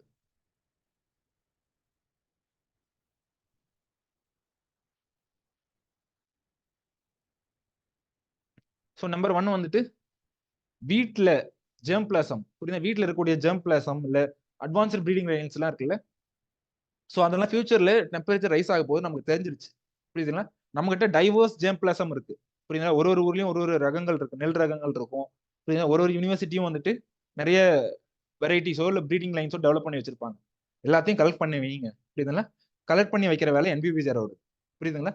இந்த கலெக்ட் பண்ண லைன்ஸ் எல்லாம் வந்துட்டு ஆர்டிஃபிஷியலா டெம்பரேச்சர் நம்ம ரைஸ் பண்றோம். புரியுதுங்களா? ஆர்டிஃபிஷியலா வந்துட்டு ஃபைட்டோட்ரான் ஃபெசிலிட்டின்னு ஒன்று இருக்கு. புரியுதுங்களா? அந்த ஃபைட்டோட்ரான்ல நம்ம ஆர்டிஃபிஷியலா டெம்பரேச்சர் ரைஸ் பண்ணலாம். புரியுதுங்களா? நம்ம கிரீன் ஹவுஸ் எப்படி பாக்குறோமோ அதே மாதிரி ஃபைட்டோட்ரான் ஃபெசிலிட்டின்னு ஒரு ஃபெசிலிட்டி இருக்கு. ஆர்டிஃபிஷியலா எல்லாத்தையும் நம்ம ரெகுலேட் பண்ணலாம். புரியுதுங்களா? லைட் நம்ம ரெகுலேட் பண்ணலாம், டெம்பரேச்சர் ரெகுலேட் பண்ணலாம், புரியுதுங்களா? ஹியூமிடிட்டியை நம்ம ரெகுலேட் பண்ணலாம். புரியுதுங்களா? ஸோ அந்த மாதிரி ஃபெசிலிட்டிஸ்ல ஹீட்டை கொடுத்து, ஹீட் அண்ட் ட்ரவுட்டை கொடுத்து எந்தெந்த ரகங்கள், எந்தெந்த பாரம்பரிய ரகங்கள்லாம் இது தாக்கு பிடிக்குது, இல்ல எந்தெந்த வெரைட்டி டிஎன்ஏ ஏதாவது ஒரு பர்டிகுலர் வெரைட்டி டெவலப் பண்ணிருப்பாங்க, ட்ரவுட் இது சூப்பரா தாக்கு பிடிக்கும்பா அப்படின்ட்டு. புரியுதுங்களா? ஸோ அது எல்லாத்தையும் கூப்பிட்டு எடுத்து வச்சு டெஸ்ட் பண்றாங்க. ஸோ டெஸ்ட் பண்ணிட்டு 2 ரிலீஸ் பண்றாங்க, 2 வெரைட்டி ரிலீஸ் பண்றாங்க. ஒன்னு வந்து HD 2967, இன்னொன்னு வந்து HD 3086. புரியுதுங்களா? ஸோ இந்த ரெண்டுமே வந்துட்டு ஃபியூச்சர்ல இருக்கக்கூடிய கிளைமேட் சேஞ்சை நல்லா தாக்கு பிடிக்கும். புரியுதுங்களா? IRA has released the high yielding varieties HD 2967 and HD 3086. புரியுதுங்களா? which are being grown in the northwest and northern India. புரியுதுங்களா? ஸோ இந்த இதை வந்துட்டு ரிலீஸ் பண்ணியிருக்காங்க. ஃபியூச்சர்ல கிளைமேட் சேஞ்ச் இப்பவுமே வந்து தாக்கு பிடிக்கும், இந்த இப்போ போகக்கூடிய அந்த இன்க்ரீஸ் இன் டெம்பரேச்சரையும், பட் ஃபியூச்சர்லயுமே இந்த வெரைட்டிஸ்லாம் தாக்கு பிடிக்கும் அப்படின்ற ஒரு நம்பிக்கையோட இதை ரிலீஸ் பண்ணியிருக்காங்க. புரியுதுங்களா? ஸோ அதே மாதிரி ஜீரோ டில் பிளான்டிங் வந்துட்டு ஃபாலோ பண்ணுங்க. பஞ்சாப் ஹரியானா ரீஜியன்ல டில்லேஜ் எதுவும் பண்ணாம அப்படியே நீங்க பிளான்டிங் பண்ணுங்க அப்படின்னு சொல்லி சொல்றாங்க. புரியுதுங்களா? ஜீரோ டில்லேஜ்னா என்னன்னு உங்களுக்கு தெரியும், without any tillage operations. The field is not tilled அப்படின்னு சொல்லி சொல்லுவோம். அப்படியே ஆன்லைன் பேட்ச் டைப் பண்ணுங்க, இந்த ஜீரோ டில்லேஜுக்கும் கிளைமேட் சேஞ்சுக்கும் என்ன கனெக்ஷன்ஸ் இருக்கு. உங்களுக்கு 350 கோடி கொடுத்தோம் அப்படின்னா நீங்க ஜீரோ டில்லேஜ் பண்ணுங்க அப்படின்னு சொல்லி ஒன்று ரெக்கமெண்ட் பண்றீங்க. ஸோ இப்போ இதுக்கும் கிளைமேட் சேஞ்சுக்கும் என்ன கனெக்ஷன்ஸ் இருக்கு அப்படின்னு சொல்லி ஆன்லைன் பேட்ச்.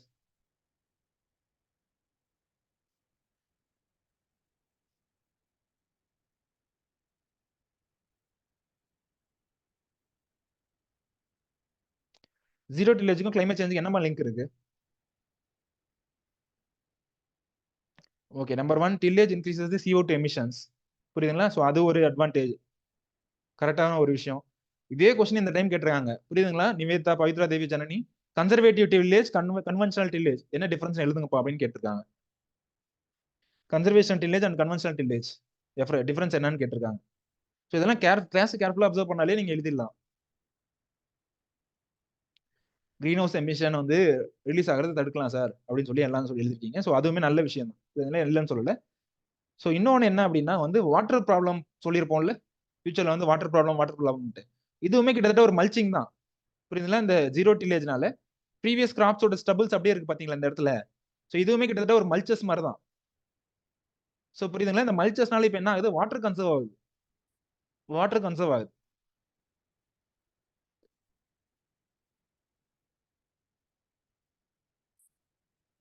சரிங்க சார், ஒருவேளை நம்ம ஜீரோ டில்லேஜ் ப்ராக்டிஸ் பதிலாக நம்ம யூஷுவல் டில்லேஜ் போறோம் அப்படின்னா ஃபார்மர்ஸ் என்ன பண்ணுவாங்க அப்படின்னா இந்த இடத்துல இருக்கக்கூடிய ரெசிடியூஸ் எல்லாம் எரிச்சிருப்பாங்க. இதெல்லாம் எரிச்சா என்ன ஆகும், திரும்ப CO2 தான் அட்மாஸ்பியருக்கு போகும். திரும்ப அது நமக்கு தான் பிரச்சனை. புரியுதுங்களா? ஸோ இது எல்லாத்தையும் திங்க் பண்ணி தான் வந்துட்டு ஜீரோ பிளான்ட் டில்லிங் வந்து ஃபாலோ பண்ணுங்க அப்படின்னு சொல்லிட்டு பஞ்சாப் ஹரியானால சொல்லியிருப்பாங்க. புரியுதுங்களாமா? நிக்ரா ப்ராஜெக்ட்னா என்ன, அதுல என்ன சொல்லியிருக்காங்க அப்படின்றது.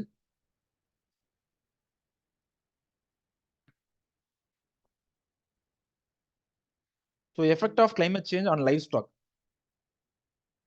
லைஃப் ஸ்டாக்னு வரும்போது நான் ஒரு ஃபியூ பாயிண்ட் சொல்றேன், மீதி வந்து நீங்க திங்க் பண்ணி சொல்ல போறீங்க. புரியுதுங்களா?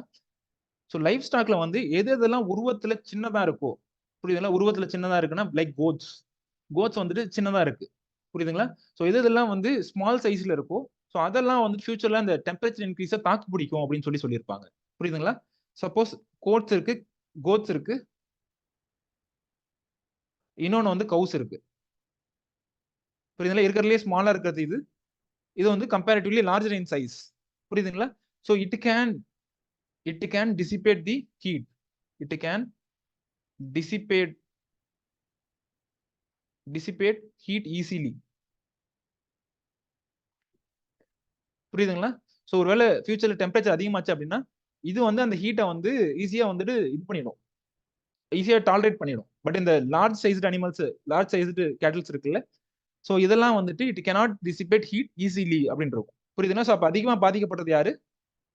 இந்த மாதிரியான கவுஸ். புரியுதுங்களா? கவுஸோ இல்லை வந்து லார்ஜ் சைஸ்டு அனிமல்ஸ் இருக்குல்ல, ஸோ அவங்க தான் வந்து இருக்கிறதுலே அதிகமாக பாதிக்கப்படுறாங்க. புரியுதுங்களா? நம்பர் 2 வந்துட்டு ஃபீடு. இப்போ வந்துட்டு யாரெல்லாம் சின்ன வயசுல ஆடு மாடு மேய்ச்சிருக்கீங்கன்னு தெரியல. புரியுதுங்களா? ஸோ இந்த ஆடு மாடு மேய்க்கிறதுமே ஒரு கலை தான். இருக்கிறதுலே ஃபீட் இப்போ வந்துட்டு இப்போ நல்லா நம்ம ஊரில் நல்ல மழை பெஞ்சிருக்கு, ஸோ எந்த பிரச்சனையும் இல்லை. பட் ஆனால் ஃபியூச்சர்ல வறட்சி ஏற்பட்டுச்சு அப்படின்னா இந்த மாட்டை எங்க கொண்டு போய் மேய்ப்பாங்க? புரியுதுங்களா? ஸோ ஃபீடுமே ஃபியூச்சர்ல கிடைக்கிறது வந்து பிரச்சனை, ஃபீட் இன்டேக்குமே ப்ராப்ளம். நம்பர் 3 வந்து best and disease. Best and disease. இப்போ எந்த பிரச்சனையும் இல்லை சார், ஆடு நல்லா இருக்கு சார், இப்போ எந்த பிரச்சனையும் இல்லை சார், மாடு நல்லா இருக்கு சார், நம்ம இப்போ சொல்லிட்டு இருக்கோம். பட் ஃபியூச்சர்ல வந்து எந்த பெஸ்ட் வரும், எந்த பெஸ்ட் எமர்ஜ் ஆகி வரும்? ஏன்னா வந்து டெம்பரேச்சர் அதிகமாகும் போது அதுக்கேற்ற மாதிரி பெஸ்ட் அண்ட் டிசீஸ்லயும் சேஞ்சஸ் இருக்கும். புரியுதுங்களா? நீங்க இங்க இருந்து டெம்பரேட் ஏரியா போறீங்க அப்படின்னா அங்க ஒரு பெஸ்ட் அண்ட் டிசீஸ் இருக்கும். புரியுதுங்களா? இங்க இருந்து இன்னும் ஹை டெம்பரேச்சர் இருக்கக்கூடிய ஏரியா போனீங்க அப்படின்னா அங்க புதுசா பெஸ்ட் அண்ட் டிசீஸ் இருக்கும். புரியுதுங்களா? ஸோ டெம்பரேச்சர் அதிகமாகும் போது இந்த பெஸ்ட் அண்ட் டிசீஸோட அட்டாக் வந்துட்டு இன்னும் கொஞ்சம் அதிகமாகும். புரியுதுங்களா? அதே மாதிரி சேஞ்சஸும் நடக்கும். ஏதாவது மைனரா இருந்த பெஸ்ட் வந்து இப்போ ஃபியூச்சர்ல மேஜரா ஏதாவது ஒன்று மாறும். புரியுதுங்களா? ஸோ அந்த பெஸ்ட் அண்ட் டிசீஸ் அக்கரன்ஸ் வந்து கண்டிப்பா அதிகமா இருக்கும். 4th வந்து indigenous breed, exotic breeds. Indigenous breeds, exotic breeds. புரியுதுல? கவுஸ்லாம் வந்துட்டு நிறைய நம்ம எக்ஸாட்டிக் பிரீட்ஸ் எல்லாம் இன்ட்ரோடியூஸ் பண்ணோம். மில்க் ஈல்டு இன்க்ரீஸ் பண்ணோம் அப்படின்னு எக்ஸாட்டிக் பிரீட்ஸ் எல்லாம் நிறைய இன்ட்ரோடியூஸ் பண்ணோம். ஸோ இந்த இதுல ஸ்டடீஸ்ல என்ன சொல்றாங்க அப்படின்னா இண்டிஜினஸ் பிரீட்ஸ் எல்லாம் தாக்கு பிடிச்சிரும், பட் இந்த எக்ஸாட்டிக் பிரீட்ஸ் இருக்குல்ல இதெல்லாம் வந்துட்டு பயங்கரமா பாதிக்கப்படும் அப்படின்னு சொல்றாங்க. புரியுதுங்களா? ஸோ இண்டிஜினஸ் பிரீட்ஸ் ஓரளவுக்கு தாக்கு பிடிச்சிரும், பட் எக்ஸாட்டிக் பிரீட்ஸ்ல ப்ராப்ளம். புரியுதுங்களா? 5th வந்துட்டு மில்க் ஈல்டு ரெடியூஸ் ஆகும். அதே மாதிரி கர்காஸ் ஈல்டு.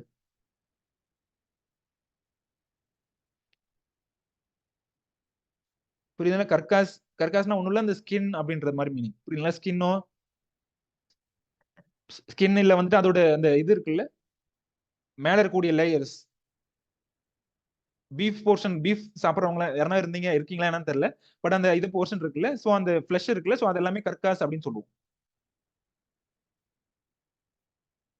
அடுத்து வந்துட்டு மில்க் ஈல்ட், கர்காஸ்,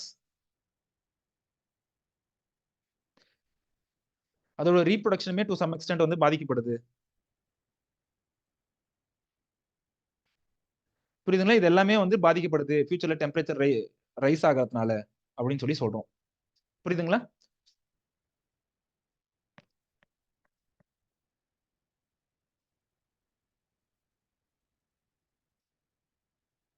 ஓகே. ஆலன்ஸ் ரூல்னு ஒரு ரூல் இருக்கு. எந்த இது வந்து சர்ஃபேஸ் ஏரியா சின்னதா இருக்கும், ஸோ அங்க வந்துட்டு it can dissipate the heat அப்படின்ற மாதிரி ஒரு ஆலன் ரூல் இருக்கும். இதுல எக்காலஜில சொல்லியிருப்பாங்கன்னு நினைக்கிறேன். பரவாயில்ல, நிவேதா சொல்லியிருக்காங்க. சாருலதா கை ரைஸ் பண்ணியிருக்காங்க. எதுக்கு? ஆடு மாடு மேய்ச்சதுக்காமா? Okay okay. மீட் இது எல்லாமே பாதிக்கப்படுது. புரியுதுங்களா? இதை நான் சொல்லாத பாயிண்ட் ஏதாவது சொல்லுங்க பார்ப்போம் சார். ஃபியூச்சர்ல கிளைமேட் சேஞ்ச்னால இது ஏற்படும் அப்படின்றது. சார் இந்த பாயிண்ட் நீங்க சொல்லல, கிளைமேட் சேஞ்ச்னால லைஃப் ஸ்டாக் இப்படி பாதிக்கப்படும்னு நீங்க சொல்லல, இல்ல நீங்க சொல்லாத ஒரு பாயிண்ட் எனக்கு தோணுது அப்படின்னு ஏதாவது இருந்துச்சுன்னா சொல்லுங்க.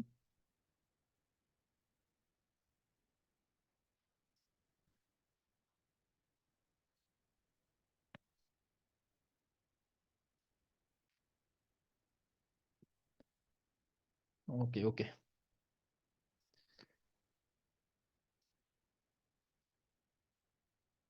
ஸோ அது ஃபர்தரா நம்ம எழுதலாம். ஃபுட் இன்செக்யூரிட்டி, ஸோ ஹியூமன்ஸோட மீட் கன்சம்ஷன் இல்ல மில்க் கன்சம்ஷன் இது எல்லாமே வந்துட்டு பாதிக்கப்படுது அப்படின்னு நம்ம ஃபர்தரா நம்ம எழுதுறது. புரியுதுங்களா? ஸோ அதனால வந்து ஃபார்மர்ஸோட இன்கம்மே, ஏன்னா இப்ப நிறைய லேண்ட்லெஸ் ஃபார்மர்ஸ்க்கு எல்லாமே வந்துட்டு அவங்களுக்கு சாப்பாடு போடுறதே வந்துட்டு இந்த இதுதான், கேட்டில்ஸ் தான். புரியுதுங்களா? ஸோ அப்ப கேட்டில்ஸ் பாதிக்கப்படும் போது அந்த ஸ்மால் ஃபார்மர்ஸ், மார்ஜினல் ஃபார்மர்ஸ், இல்ல லேண்ட்லெஸ் அக்ரிகல்ச்சர் லேபர்ஸ், இவங்களோட இன்கம், இவங்களோட எல்லாமே பாதிக்கப்படும். புரியுதுங்களா? இவங்களோட லைவ்லிஹுட் பெருசா அஃபெக்ட் ஆகும். புரியுதுங்களா? ஸோ அதெல்லாமே நம்ம ஃபர்தரா எழுதுறது. புரியுதுங்களா? ஸோ இதான் வந்து நீங்க லைஃப் ஸ்டாக் வச்சு எழுத வேண்டிய பாயிண்ட். ஸோ தேசி கவு, ஹைபிரிட் கவுண்ட் இருக்கு. ஸோ இதுல இது தேசி கவு வந்து தாக்கு பிடிச்சிரும். பட் நம்ம எக்ஸாட்டிக் கவுஸ் பண்ணியிருக்கோம்ல, எக்ஸாட்டிக் கவுஸ் கொண்டு வந்திருக்கோம்ல, பட் இது எல்லாமே வந்துட்டு தாக்கு பிடிக்காது அப்படின்னு சொல்லியிருக்காங்க. புரியுதுங்களா? இது எல்லாமே வந்து அதிகமான பிரச்சனையை இதுக்கு ஃபேஸ் பண்ணும் அப்படின்னு சொல்லியிருக்காங்க. ஸோ அடுத்து வந்து ஃபிஷரிஸ். ஃபிஷரிஸ்ல வந்துட்டு எப்படி ஃபிஷரிஸ் வந்து கிளைமேட் சேஞ்ச் எப்படி பாதிக்கப்படுது, எப்படி ஏற்படுத்துது அப்படின்னு சொல்லிட்டு. புரியுதுங்களா? ஸோ ஒருவேளை கிளைமேட் சேஞ்ச் இருந்துச்சு, கிளைமேட் சேஞ்ச்னால கிளைமேட் சேஞ்ச் நடந்துச்சு அப்படின்னா, ஒரு சில ஃபிஷ் ஸ்பீசிஸ் எல்லாம் பயங்கரமா பாதிக்கப்படுது அப்படின்னு சொல்றாங்க. Like pelagic fish stocks. இதான் வந்து அந்த பெலாஜிக் ஃபிஷ் ஸ்டாக்ஸ்ன்றது. பெலாஜிக்ன்றது கூட்டம் கூட்டமா மூவ் ஆகும். புரியுதுங்களா? Pelagic fish stocks. ஸோ இது வந்து கொஞ்சம் அதிகமா பாதிக்கப்படுது மற்றதை கம்பேர் பண்ணும்போது. Mackerel fish. ஸோ இது வந்து மேக்ரல் ஃபிஷ். சாப்பிட்றீங்களா என்னன்னு தெரியல. பட் மேக்ரல் ஃபிஷ்ஷுமே வந்துட்டு அதிகமா பாதிக்கப்படுது கிளைமேட் சேஞ்ச்னால ஃபியூச்சர்ல அப்படின்னு சொல்றாங்க. புரியுதுங்களா? சப்போஸ் ஃபியூச்சர்ல வந்து கிளைமேட் சேஞ்ச் நடக்குது. இந்த மாதிரி ஒரு லேண்ட் என்க்ளோஸ்ட் ஏரியா இருக்கு. இது வந்து லேண்டு. இது வந்து லேண்ட். இந்த மாதிரி லேண்ட் என்க்ளோஸ்ட் ஏரியாஸ் இருக்கு.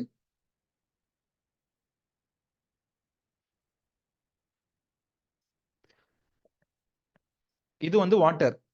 புரியுதுங்களா? ஸோ ஒருவேளை கிளைமேட் சேஞ்ச் நடந்துச்சு அப்படின்னா, சப்போஸ் இந்த வாட்டர்ல இந்த ரீஜன் இருக்குல்ல, இந்த ரீஜன்ல வந்து ஃபிஷ் இருக்கு. ஸோ கிளைமேட் சேஞ்ச் நடந்துச்சு அப்படின்னா, இந்த ரீஜன்ல இருக்கக்கூடிய ஃபிஷ் என்ன ஆகும் அப்படின்றத சொல்லுங்க. ஸோ இந்த மாதிரி சின்னதா இருக்கிறதெல்லாம் வந்துட்டு நம்ம வேற வேற பேர் சொல்லுவோம். கல்ஃப், பே ஆஃப் பெங்கால், புரியுதுன்னா இந்த மாதிரியான டேர்ம்ஸ் யூஸ் பண்ணுவோம். அதோட சைஸ் எந்த மாதிரி இருக்கு அப்படின்றத பொறுத்து. ஸோ ஒருவேளை இந்த ரீஜன்ல ஃபிஷ் இருந்துச்சு அப்படின்னா, அது என்ன பண்ணும் அப்படின்றத சொல்லுங்க.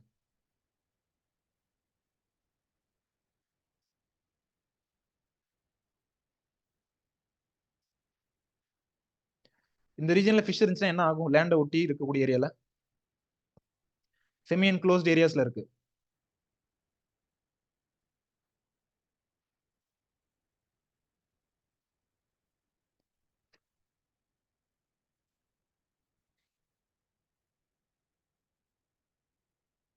புரியுதுங்களா? அது வந்து சொல்லிட்டாங்க ஆல்ரெடி. புரியுதுங்களா? சார்லதா சொல்லியிருக்காங்க. So it will migrate from the semi enclosed areas to open areas. புரியுதுங்களா? Migrate from semi enclosed areas to semi enclosed areas to open areas. இல்லைன்னா ஓப்பன் சீஸ், இல்லைன்னா ஓப்பன் ஓஷன்ஸ். புரியுதுங்களா? ஸோ இந்த இடத்துல டெம்பரேச்சர் ரொம்ப அதிகமாயிடும். Temperature அதிகமானதுனால fish வந்து இங்க இருந்து ரிமூவ் ஆகி ஓப்பன் ஏரியாஸ்க்கு போகும், ஓப்பன் சீஸ்க்கு போகும். புரியுதுங்களா? இல்ல ஷேலோ வாட்டர் சீஸ் இருக்கு, சீஸ் வந்து ஷேலோவா இருக்கு அப்படின்னா, ஷேலோல இருந்து மூவ் ஆகி டீப்பா இருக்க ஏரியாஸ் போயிடும். புரியுதுங்களா? புரியுதுங்களா? ஷேலோ ஏரியாஸ்ல இருந்து டீப்பர் லேயர்ஸ்க்கு போகிறதுக்கான வாய்ப்பு இருக்கு. புரியுதுங்களா? இதுதான் வந்துட்டு இந்த இதுல எழுதக்கூடிய முக்கியமான point. Shallow to deeper areas. இப்போ இதுல ஒன்றும் இல்லை, அதிகமா டெம்பரேச்சர் இருந்துச்சு அப்படின்னா நம்ம எங்க கூலான எங்க இருக்கோ அந்த ஏரியாவை நோக்கி போவோம்ல. ஸோ அதே கான்செப்ட் தான். அதே மாதிரி வந்துட்டு டிராபிக்கல் ஏரியாஸ்ல இருக்கக்கூடிய ஃபிஷ் எல்லாம் வந்துட்டு it will migrate towards the poles. அதுக்கு எங்க ஆப்டிமம்னு ஃபீல் ஆகுதோ அந்த இடத்துக்கு போகும். புரியுதுங்களா? டிராபிக்கல் ஏரியால இருக்கக்கூடிய ஃபிஷ் இங்க ரொம்ப அதிகமா டெம்பரேச்சர் ஆச்சு அப்படின்னா it will migrate somewhat towards the poles. புரியுதுங்களா? டுவர்ட்ஸ்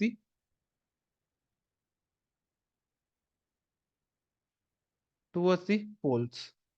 புரியுதுங்களா? இதுதான் நீங்க ஃபிஷ்ஷை பத்தி கேட்டாங்க அப்படின்னா இங்க இதெல்லாம் தான் எழுதணும். எந்தெந்த ஃபிஷ் அதிகமா பாதிக்கப்படுது, செமி என்க்ளோஸ்ட் ஏரியாஸ்ல இருந்து எங்க எது போக போகுது. புரியுதுங்களா? ஸோ எது எங்க இருந்து எப்படி மைக்ரேட் ஆக போகுது. புரியுதுங்களா? இதெல்லாம் தான் நீங்க எழுதணும். புரியுதுங்களா?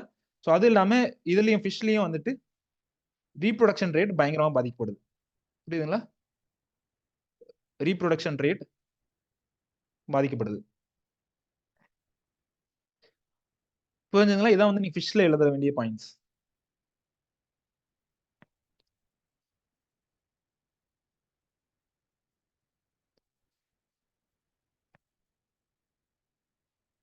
ஸோ அடுத்து வந்து லாஸ்டா இருக்கிறது வந்து அக்ரானமிக் அப்ரோச்சஸ். புரியுதுங்களா? அக்ரானமிக் அப்ரோச்சஸ் என்னென்ன அப்படின்றது. புரியுதுங்களா? கிளைமேட் சேஞ்ச்னால நீங்க சொன்னது நல்லா ஞாபகம் வச்சுக்கோங்க. கிளைமேட் சேஞ்ச்னால ஏற்படக்கூடிய பிரச்சனை ஒண்ணு வந்து டெம்பரேச்சர் ரைஸ், இல்ல வந்து வாட்டர் ஷார்டேஜ். புரியுதுங்களா? இல்ல வந்துட்டு அந்த எமிட் ஆகுது இல்ல. நீங்க அக்ரானமிக் அப்ரோச்ல இதெல்லாம் தான் எழுதணும். புரியுதுங்களா? எதை சார் மைண்ட்ல வச்சுக்கணும் அப்படின்றது. ஒன்னு வந்துட்டு it was related to temperature rice ரிலேட்டடான பாயிண்ட்ஸா இருக்கும், இல்ல வாட்டர் ரிலேட்டடான பாயிண்ட்ஸா இருக்கும். இல்ல அப்படின்னா இதுல இருந்து எமிட் ஆகக்கூடிய கேசஸ் மேபி ஏதாவது இதுல இருந்து மீத்தேன் மாதிரியான கேஸ் எமிட் ஆகலாம். புரியுதுங்களா? இது எப்படி சார் ஸ்டாப் பண்றது? புரியுதுங்களா? இல்ல சாயில இருந்து CO2 எமிட் ஆகலாம். இது எப்படி சார் ஸ்டாப் பண்றது? புரியுதுங்களா? சோ அந்த மாதிரியான விஷயங்களா இருக்கலாம். புரியுதுங்களா? அதுதான் வந்து agronomic approach to reduce the impact of climate change. புரியுதுங்களா? சோ அதான் அக்ரானமிக் அப்ரோச் அப்படின்னு சொல்லுவோம். சோ அக்ரானமிக் அப்ரோச்ல கிராப் இல்ல கிராப்பிங் சிஸ்டம் பேஸ்ட் அப்ரோச். புரியுதுங்களா? கிராப் இல்ல cropping system based approach. So இப்போ வந்து ரைஸ் 3 சீசன் போறாங்க, இல்ல ரைஸ் வீட்னு போறாங்க பஞ்சாப் ஏரியாஸ் எல்லாம். புரியுதுங்களா? ஸோ அப்போ வந்துட்டு இதே ஃபாலோ பண்ண முடியாது. we have to follow the new cropping system and we have to follow the new seasons. புரியுதுங்களா? New cropping system and new seasons follow பண்ணணும். அப்போ ஏன்னா அப்போ எப்போ மழை வரும் அப்படின்றது எல்லாமே மாறும். புரியுதுங்களா? எந்த டைம் வந்துட்டு ரெயின்ஃபால் வரப்போகுது, எராட்டிக் ரெயின்ஃபால்ன்ற வார்த்தை யூஸ் பண்ணும். புரியுதுங்களா? எராட்டிக் ரெயின்ஃபால் எப்போ வரும், அது மாதிரி எவ்வளவு மழை பெய்யும் அப்படின்றதெல்லாம் நம்மளால ப்ரிடிக்ட் பண்ண முடியாது. புரியுதுங்களா? இப்ப இருக்க அந்த ட்ரெண்ட் அப்படியே இருக்கும்லாம் சொல்ல முடியாது. புரியுதுங்களா? ஸோ அதனால வந்துட்டு நம்ம கல்டிவேட் பண்ணக்கூடிய கிராப்ஸையும் மாத்தி ஆகணும், வெரைட்டிஸையும் மாத்தி ஆகணும். புரியுதுங்களா? ஸோ அப்போ எந்தெந்த பேசிஸ்ல மாத்துறது சார் அப்படின்னா, varieties that can tolerate high temperature, variety that can tolerate the drought, variety that can tolerate the submergence. புரியுதுங்களா? கோஸ்டல் ஏரியாஸ் எல்லாம் வந்துட்டு சலைனிட்டி வரும் அப்படின்ற மாதிரி பார்த்திருப்போம். கோஸ்டல் ஏரியாஸ்ல சலைனிட்டியோ இல்ல ஃப்ளட்டோ வரதுக்கு வாய்ப்பு இருக்கு. ஸோ அந்த கண்டிஷன்ல சம்மர்ஜன்ஸ் டாலரன்ஸ் வெரைட்டிஸ், புரியுதுங்களா? கிளேசியர்ஸ் எல்லாம் மெல்ட் ஆச்சு அப்படின்னா ஸோ அங்க நிறைய இடத்துல ஃப்ளட் வரதுக்கு வாய்ப்பு இருக்கு. புரியுதுங்களா? ஸோ அதை வந்து சம்மர்ஜன்ஸ் டாலரன்ஸ் வேணும் அப்படின்னு சொல்லியிருப்போம். புரியுதுங்களா? ஸோ இது எல்லாமே டிஸ்கஸ் பண்ண பாயிண்ட்ஸ் தான். நம்ம ரிலீஸ் பண்ணக்கூடிய வெரைட்டிக்கு என்ன கேரக்டர்ஸ் இருக்கணும்? It should have either temperature insensitivity, புரியுதுங்களா? இல்லைன்னா வந்து எர்லி ஃபிளவரிங். புரியுதுங்களா? நம்ம டெம்பரேச்சர் நல்லா ஞாபகம் வச்சுக்கோங்க. டெம்பரேச்சரையோ இல்ல ட்ரவுட்டையோ அதுல இருந்து எஸ்கேப் ஆகணும் அப்படின்னா எந்த ஒண்ணு வந்து அதோட டியூரேஷனை சீக்கிரமா முடிச்சுக்குதோ ஸோ அது வந்துட்டு அந்த டெம்பரேச்சர் ஸ்ட்ரெஸ்ஸோ இல்ல ட்ரவுட் ஸ்ட்ரெஸ்ல இருந்தோ ஈஸியா எஸ்கேப் ஆயிடும். புரியுதுங்களா? ஸோ அதான் வந்துட்டு எர்லி ஃபிளவரிங் அப்படின்னு சொல்றோம். ஒன்னு வந்துட்டு அதுக்கு எர்லி ஃபிளவரிங் கேரக்டர்ஸ் இருக்கணும், இல்ல டெம்பரேச்சர் எவ்வளவு அதிகமானாலும் எனக்கு பிரச்சனை இல்லை அப்படின்ற மாதிரி வெரைட்டியா இருக்கும். புரியுதுங்களா? டெம்பரேச்சர் இன்சென்சிட்டிவிட்டியா இருக்கணும், இல்ல எர்லி ஃபிளவரிங்கா இருக்கணும், எர்லி ஃபிளவரிங் நேச்சரா இருக்கும். புரியுதுங்களா? ஸோ இதான் வந்து கிராப்பிங் சிஸ்டம் வச்சுட்டு நம்ம அக்ரானமிக் அப்ரோச்சஸ் சொல்றது.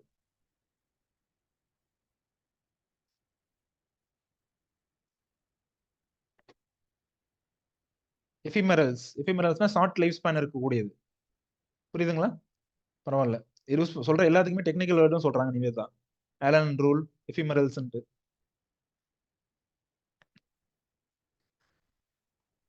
புரியுதுங்களா? அட்ஜஸ்ட் இந்த செகண்டா சொல்றது அட்ஜஸ்ட் பிளான்டிங் டேட்ஸ். எதுக்கு சார் பிளான்டிங் டேட் அட்ஜஸ்ட் பண்ணும் அப்படின்னா, இப்ப மழை கரெக்டா வருதுப்பா, ஜூன் 5 ஆனா கேரளால வந்து ரிசீவ் ஆகுது சவுத் வெஸ்ட் மான்சூன் அப்ராக்சிமேட்டா அட்லீஸ்ட். புரியுதுங்களா?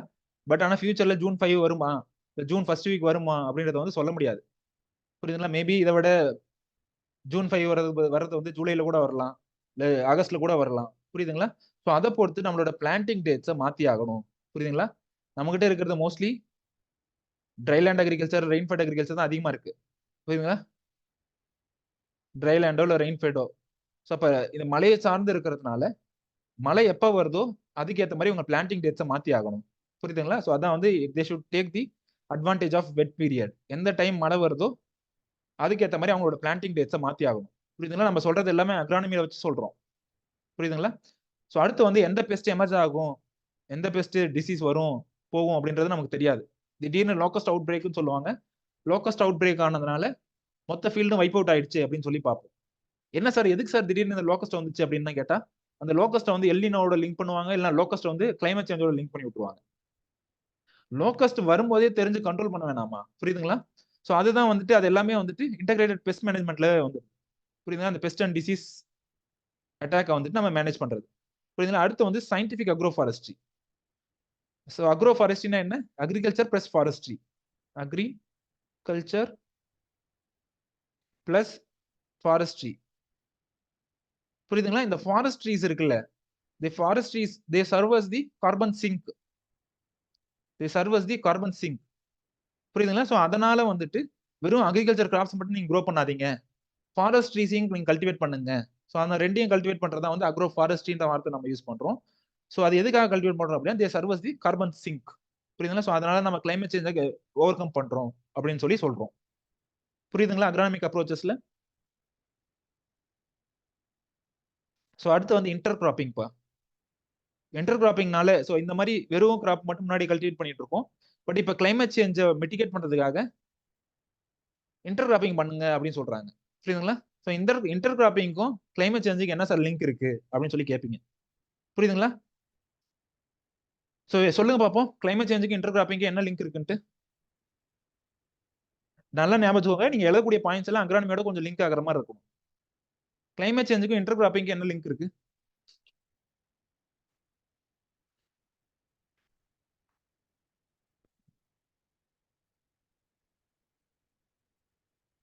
Effective use of short rainfall period. அப்புறம்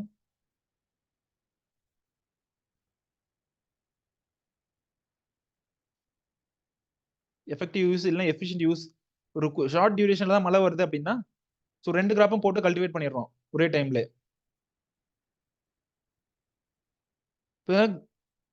அதான் செகண்ட் பாயிண்ட் தான் நான் எதிர்பார்த்தேன். புரியுதுங்களா? Farmers get the income even if one crop failure. புரியுதுங்களா? ரெண்டு கிராப்ல ஏதோ ஒன்று தாக்கு பிடிக்கும்பா கண்டிப்பா. ஃபியூச்சர்ல டெம்பரேச்சர் ரைஸோ இல்லை ரெயின்ஃபாலோ ஏதோ ஒன்று நடக்கும்போது ஸோ ஒன்று வந்துட்டு ஒன்று வந்து ட்ரவுட்டை டாலரேட் பண்ற மாதிரி இருக்கும். இன்னொன்று வந்து ஒழுங்கா மழை பெஞ்சதுன்னா இது வரும், இல்லை மழை ஏமாத்திருச்சு அப்படின்னா இதுவும் அவுட்டு.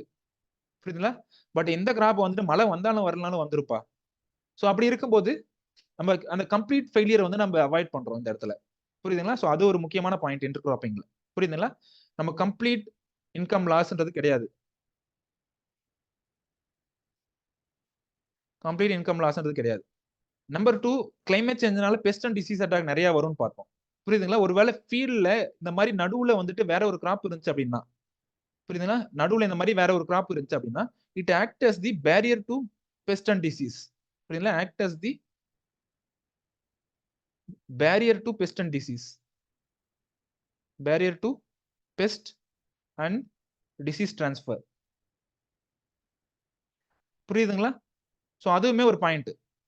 அடுத்து வந்து வாட்டர் மேனேஜ்மெண்ட். வாட்டர் மேனேஜ்மெண்ட்ல ஃபியூச்சர்ல வந்து ரொம்ப குறைவா இருந்துச்சு அப்படின்னா ட்ரிப்பு, ஸ்ப்ரிங்க்லரு, மல்ச்சிங், இல்லை கன்சர்வேஷன் அக்ரிகல்ச்சர் இதெல்லாம் ஃபாலோ பண்ணலாம். புரியுதா? கன்சர்வேஷன் அக்ரிகல்ச்சர்லாம் வந்துட்டு டில்லேஜ் யூஸ் பண்ணாம இருக்கிறது. புரியுதா? டில்லேஜ் வந்து குறைவா யூஸ் பண்றது. ஸோ அதுவுமே இட் கன்சர்வ்ஸ் தி மாய்ஸ்டர். புரியுதுங்களா? மல்ச்சிங்கும் you know already it conserves the moisture. புரியுதுங்களா? ட்ரிப் அண்ட் ஸ்ப்ரிங்க்லர்லாம் வந்துட்டு தேவர் எஃபிஷியன்ட். புரியுதுங்களா? They're most efficient. புரியுதுங்களா? எஃபிஷியன்டா வாட்டர் யூஸ் பண்றோம் அப்படின்னு சொல்லி சொல்லுவோம். மோஸ்ட்லி இன்னும் 3 ஸ்லைட்ஸ் இருக்கு. 3 ஸ்லைடோட முடிஞ்சிடும். புரியுதுங்களா? ஜீரோ டில்லேஜ் ஏன் ஃபாலோ பண்றேன்னு சொல்லிட்டு நான் ஆல்ரெடி சொல்லியிருக்கேன். புரியுதுங்களா? ஜீரோ டில்லேஜ்னால எப்படி வந்து இதாகுது, பெனிஃபிட் ஆகுது அப்படின்றது. புரியுதுங்களா? இந்த zero tillage, conservation tillage and conventional டில்லேஜ்க்கு வந்து என்ன டிஃபரன்ஸ் அப்படின்ற மாதிரிலாம் கேட்டிருப்பாங்க பிவைக்ல. ஒருவேளை நம்ம ஜீரோ டில்லேஜ் ஃபாலோ பண்ணோம் அப்படின்னா இந்த மாதிரியான கிரீன் ஹவுஸ் கேஸ் எமிஷன்ஸ், புரியுதுங்களா? இந்த green house cases like CO2 இது எமிட் ஆகிறதுல நம்ம கன்வெர்ட் பண்ணலாம். புரியுதுங்களா? அந்த ஆர்கானிக் சோர்ஸ் வந்து அப்படியே சாயிலே இருக்க மாதிரிலாம் கொஞ்சம் டு சம் எக்ஸ்டென்ட். புரியுதுங்களா? அப்படியே கண்டிப்பா இருக்கும்னு சொல்ல முடியாது. பட் இந்த கிரீன் ஹவுஸ் கேஸ் எமிஷன்ஸ் எல்லாம் வந்துட்டு to some extent we can control அப்படின்னு சொல்லி பார்த்துருப்போம். புரியுதுங்களா? ஜீரோ டில்லேஜ்ல டில்லேஜே பண்ணல அப்படின்னா நம்மளுக்கு வாட்டர் தேவைப்படுறதும் வந்து குறைவா தான் தேவைப்படும். புரியுதுங்களா? Reduces the demand for water. புரியுதுங்களா? ஸோ அடுத்து வந்து SRI and climate change link பண்ணி சொல்லுங்க பார்க்கலாம் points. Online batch.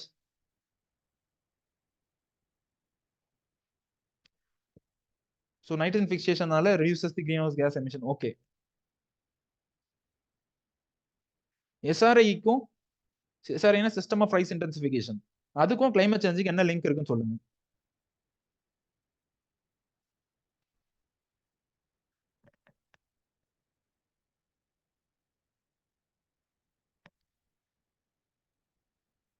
System of rice இன்டென்சிஃபிகேஷனுக்கும் கிளைமேட் சேஞ்சுக்கும்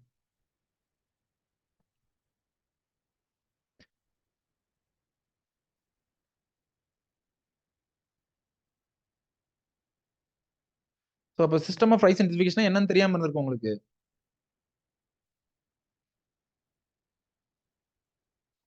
புரியுதுங்களா? Alternate wetting and drying follow பண்றப்பா. புரியுதுங்களா? மற்ற இதெல்லாம் வந்துட்டு ஸோ மற்ற இதெல்லாம் வந்துட்டு இரிகேஷன்ஸ் நம்ம எப்பயும் ஃப்ளட்டிங் பண்ணியிருப்போம், ஃபீல்டை வந்து ஃப்ளட்டிங் பண்ணியிருப்போம், ஆல்வேஸ் ஃப்ளட்டிங். புரியுதுல? ரைஸ் ஃபீல்டில் நீங்கள் யார் கண்டிப்பாக பார்த்துருப்பீங்க, தமிழ்நாட்டில் தான் பிறந்திருக்கீங்க அப்படின்னா கண்டிப்பாக ரைஸ் ஃபீல்ட் பார்த்துருப்பீங்க. எப்பவும் இது வந்து இரிகேட்டர் கண்டிஷன்லேயே இருக்கும். பட் இந்த இதில் எஸ்ஆர்ஐயில் என்ன ஆகுது அப்படின்னா இன்டர்மிட்டன்ட் இரிகேஷன் கொடுப்போம். Intermittent irrigation. இப்போ இன்டர்மிட்டன்ட் இரிகேஷன் என்ன ஆகுது? Alternate wetting and drying.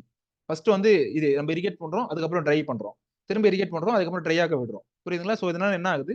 Reduces the water consumption. புரியுதுங்களா? Less water is required. Less water required. நம்ம இதில் இன்னொன்று ஃபாலோ பண்றது என்னன்னா இந்த கோனோ வீடிங் ஃபாலோ பண்ணுவோம் எஸ்ஆர்ஐல. Cono weeding. ஸோ இந்த கோனோ வீட் என்ன பண்ணும் அப்படின்னா it stirs the soil. It stirs the soil. So அதனால அனோரபிக் கண்டிஷன்ஸ் உருவாகிறத வந்து நம்ம அவாய்ட் பண்றோம். புரியுதுங்களா? இந்த மாதிரி கோனோ வீடர் யூஸ் பண்ணும்போது நம்ம அனோரபிக் கண்டிஷன் உருவாகிறத தடுக்கிறோம். புரியுதுங்களா? ஸோ அப்போ அனோரபிக் கண்டிஷன் உருவாகிறத தடுக்கும் போது என்ன ஆகுது? Reduces the methane emission. புரியுதுங்களா? It reduces the methane emission. So இது எல்லாமே தான் எஸ்ஆர்ஐயோட லிங்க் ஆகுது. புரியுதுங்களா? எஸ்ஆர்ஐக்கும் நம்மளோட கிளைமேட் சேஞ்சுக்கும் லிங்க் ஆகுது. புரியுதுங்களாமா? இது எஸ்ஆர்ஐ பத்தி, சிஸ்டம் ஆஃப் ரைஸ் இன்டென்சிஃபிகேஷன் பத்தி.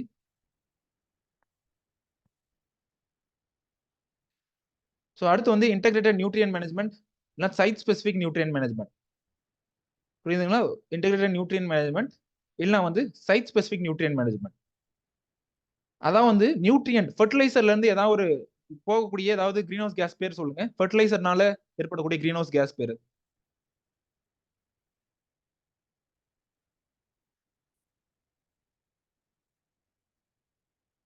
N2O.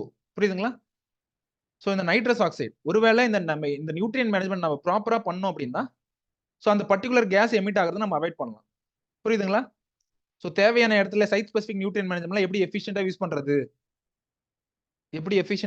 அப்படின்னு சொல்லி நான் சாயில் சயின்ஸ் நல்லாவே சொல்லியிருக்கிறேன். இது எப்படி எஃபிஷியன்ட், இது எவ்வளவு எஃபிஷியன்ட், எப்படி எஃபிஷியன்ட் அப்படின்லாம் சொல்லியிருப்போம். புரியுதுங்களா? ஸோ அதான் வந்துட்டு இந்த இதில் நம்ம மெயினாக பார்க்க வேண்டியது. Reduces the green house gas emission and தேர்பை improve the yield also. புரியுதுங்களா? ஸோ எஃபிஷியன்டா யூஸ் பண்றதுனால ஈல்டும் இம்ப்ரூவ் ஆகுது, அதே நேரத்தில் கிரீன் ஹவுஸ் கேஸோட எமிஷனும் கண்ட்ரோல் ஆகுது. புரியுதுங்களா? ஸோ அடுத்து வந்துட்டு ஐஎஃப்எஸ் ஃபாலோ பண்ணுங்க, இன்டெகிரேட்டட் ஃபார்மிங் சிஸ்டம் ஃபாலோ பண்ணுங்க. இன்டெகிரேட்டட் ஃபார்மிங் சிஸ்டம்னா ஒன்றும் இல்லை, agriculture crop, fisheries, mushroom cultivation, புரியுதுங்களா? வெஜிடபிள்ஸ், ஹார்டிகல்ச்சர் கிராப்ஸ், இல்லை ஹனிபீஸ் இருந்தால் ஹனிபீஸ் வளர்க்குறது, பவுல்ட்ரி வளர்க்குறது, இது எல்லாமே புரியுதுங்களா? எல்லாத்தையும் மிக்ஸ் பண்ணி வளர்க்குறது. ஸோ இது என்ன இன்டெகிரேட்டட் ஃபார்மிங் சிஸ்டம் எப்படி ஃபார்மர்ஸ்க்கு ஹெல்ப் பண்ணுது? ஐஎஃப்எஸ் ஒன்றும் இல்லை, ஒரு காம்போனன்ட் ஃபெயில் ஆனாலும் இன்னொரு காம்போனன்ட்ல இருந்து பணம் வந்துரு போகுது. புரியுதுங்களா? சப்போஸ் ஃபிஷரி ஃபெயில் ஆனாலும் அக்ரிகல்ச்சர் கிராப்ல இருந்து வந்துரு போகுது, இல்லை அக்ரிகல்ச்சர் கிராப் ஃபெயிலியர் ஆனாலும் மஷ்ரூம்ல இருந்து வந்துரு போகுது பணம், இல்லை மஷ்ரூம் ஃபெயிலியர் ஆனாலும் மஷ்ரூம்ல இருந்து மற்றதுல இருந்து ஏதோ ஒரு இதுல வந்துரு போகுது. புரியுதுங்களா? ஸோ அந்த ரிஸ்க்கை வந்து அவாய்ட் பண்றோம் இந்த இன்டெகிரேட்டட் ஃபார்மிங் சிஸ்டத்துல. ஸோ இதான் லாஸ்ட் ஸ்லைடா இருக்கும். கிராப் வந்து டைவர்சிஃபை பண்ணணும், ஒரே கிராப்பே கல்டிவேட் பண்ணாம கிராப் வந்து டைவர்சிஃபை பண்ணணும். இப்போ வந்து என்ன பண்றோம்? இப்போ mostly now we are following the monocropping. ஒரே கிராப்பே நம்ம கல்டிவேட் பண்ணிட்டு இருக்கோம். ஈவன் வெரைட்டி பாத்தீங்கன்னா கூட ஒரே வெரைட்டி தான் கல்டிவேட் பண்ணுவாங்க லார்ஜ் ஸ்கேல்ல. புரியுதுங்களா? பட் இந்த கான்செப்ட் ஃபியூச்சர்ல கிளைமேட் சேஞ்ச் அதிகமாகும் போது, அதோட தாக்கம் வந்து அதிகமாகும் போது we have to follow the crop diversification. புரியுதுங்களா? டைவர்சிஃபிகேஷன் என்ன? Cultivating a variety of crops suitable for different climatic conditions. புரியுதுங்களா? ஸோ டிஃப்ரெண்ட் கிளைமேட்டிக் கண்டிஷன்ஸ்க்கு சூட்டபிளா இருக்கக்கூடிய நிறைய கிராப்ஸ், புரியுதுங்களா? நிறைய கிராப்ஸ், அது நிறைய வெரைட்டிஸ் டைவர்சிஃபை பண்ணணும் அப்படின்றத வந்து கிராப் டைவர்சிஃபிகேஷன் நம்ம சொல்றோம். புரியுதுங்களா? ஸோ இது அகைன் இதை எது ஃபாலோ பண்ணோம் அப்படின்னா டு மிட்டிகேட் த ரிஸ்க் தான். புரியுதுங்களா? ஸோ ஒரே வெரைட்டியை லார்ஜ் ஸ்கேல்ல க்ரோ பண்ணோம் அப்படின்னா ஏதோ ஒரு best and disease out break வந்துருது, எபிடமிக் அட்டாக் வந்துருது, புரியுதுங்களா? சடன் அவுட் பிரேக் வந்துருது, கம்ப்ளீட்டா வைப் அவுட் ஆயிடும். புரியுதுங்களா? தமிழ்நாடு ஃபுல்லா CO-51 போட்டிருந்தாங்க அப்படின்னா கம்ப்ளீட்டா வைப் அவுட் ஆயிடும். புரியுதுங்களா? கம்ப்ளீட்டா அந்த வருஷம் ஃபுல்லா ஃபார்மர்ஸோட இன்கம் ஜீரோ அவுட் ஆயிடும். புரியுதுங்களா? ஸோ அதுவே டைவர்சிஃபை பண்ணும்போது ரைஸ்லேயே ஒரே வெரைட்டி கல்டிவேட் பண்ணாம வேற வெரைட்டி கல்டிவேட் பண்றது, இல்ல வந்து ரைஸ் கிராப்போட சேர்த்து பல்சஸ், ஆயில் சீட்ஸ் இது எல்லாமே பண்ணும்போது somewhat we were minimizing the risk. புரியுதுங்களா? அடுத்து வந்து ஏரோபிக் ரைஸ் கல்டிவேஷன். புரியுதுங்களா? ஏரோபிக் ரைஸ் கல்டிவேஷன்ல என்னென்ன அட்வான்டேஜ் இந்த மாதிரி பாத்தீங்க அப்படின்னா, வாட்டர் முன்னாடி மத்த ஃபீல்ட்ல வந்து வாட்டர் ஸ்டாக்னேட் ஆயிருக்கும். புரியுதுங்களா? இங்க வந்துட்டு less water is required. Less water is required. எஸ்ஆர்ஐல பார்த்த பாயிண்ட்ஸ் தான் திரும்ப இங்கேயும் வரும். Less water is required. Methane emission less. Less methane emission. புரியுதுங்களா? சோ இந்த ரெண்டு அட்வான்டேஜுமே இதுல இருக்கும்.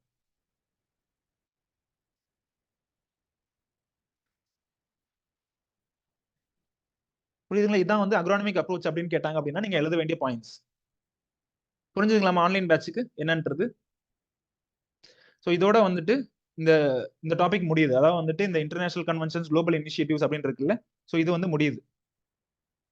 ஸோ ஆன்லைன் பேட்சுக்கு புரிஞ்சுதுங்களா என்னன்ட்டு நீங்க நடத்துறது?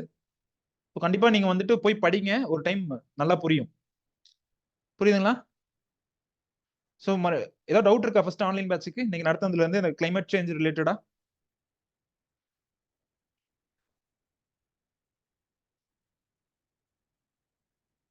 ஓகே. திரும்ப வந்துட்டு ஆஃப்டர்நூன் கிளாஸ் இருக்குமா? ஆஃப்டர்நூன் கிளாஸ் இருக்கும். ஆஃப்டர்நூன் கிளாஸ் வந்து லாஸ்ட் கிளாஸா இருக்கும். புரியுதுங்களா? ஆஃப்டர்நூன் கிளாஸ் லாஸ்ட் கிளாஸா இருக்கும். மேபி 2:15 இப்போ 1:10 அந்த மாதிரி ஆகுது. 2:15 வச்சுக்கலாமா? மறுபடியும் உங்களுக்கு எப்ப கிளாஸ் இருக்கு? ஆஃப்டர்நூன் என்னோட கிளாஸ் முடிஞ்சது அப்படின்னா மறுபடியும் உங்களுக்கு அடுத்த கிளாஸ் எப்போ இருக்கும்? 4 மணிக்கா எத்தனை மணிக்குமா?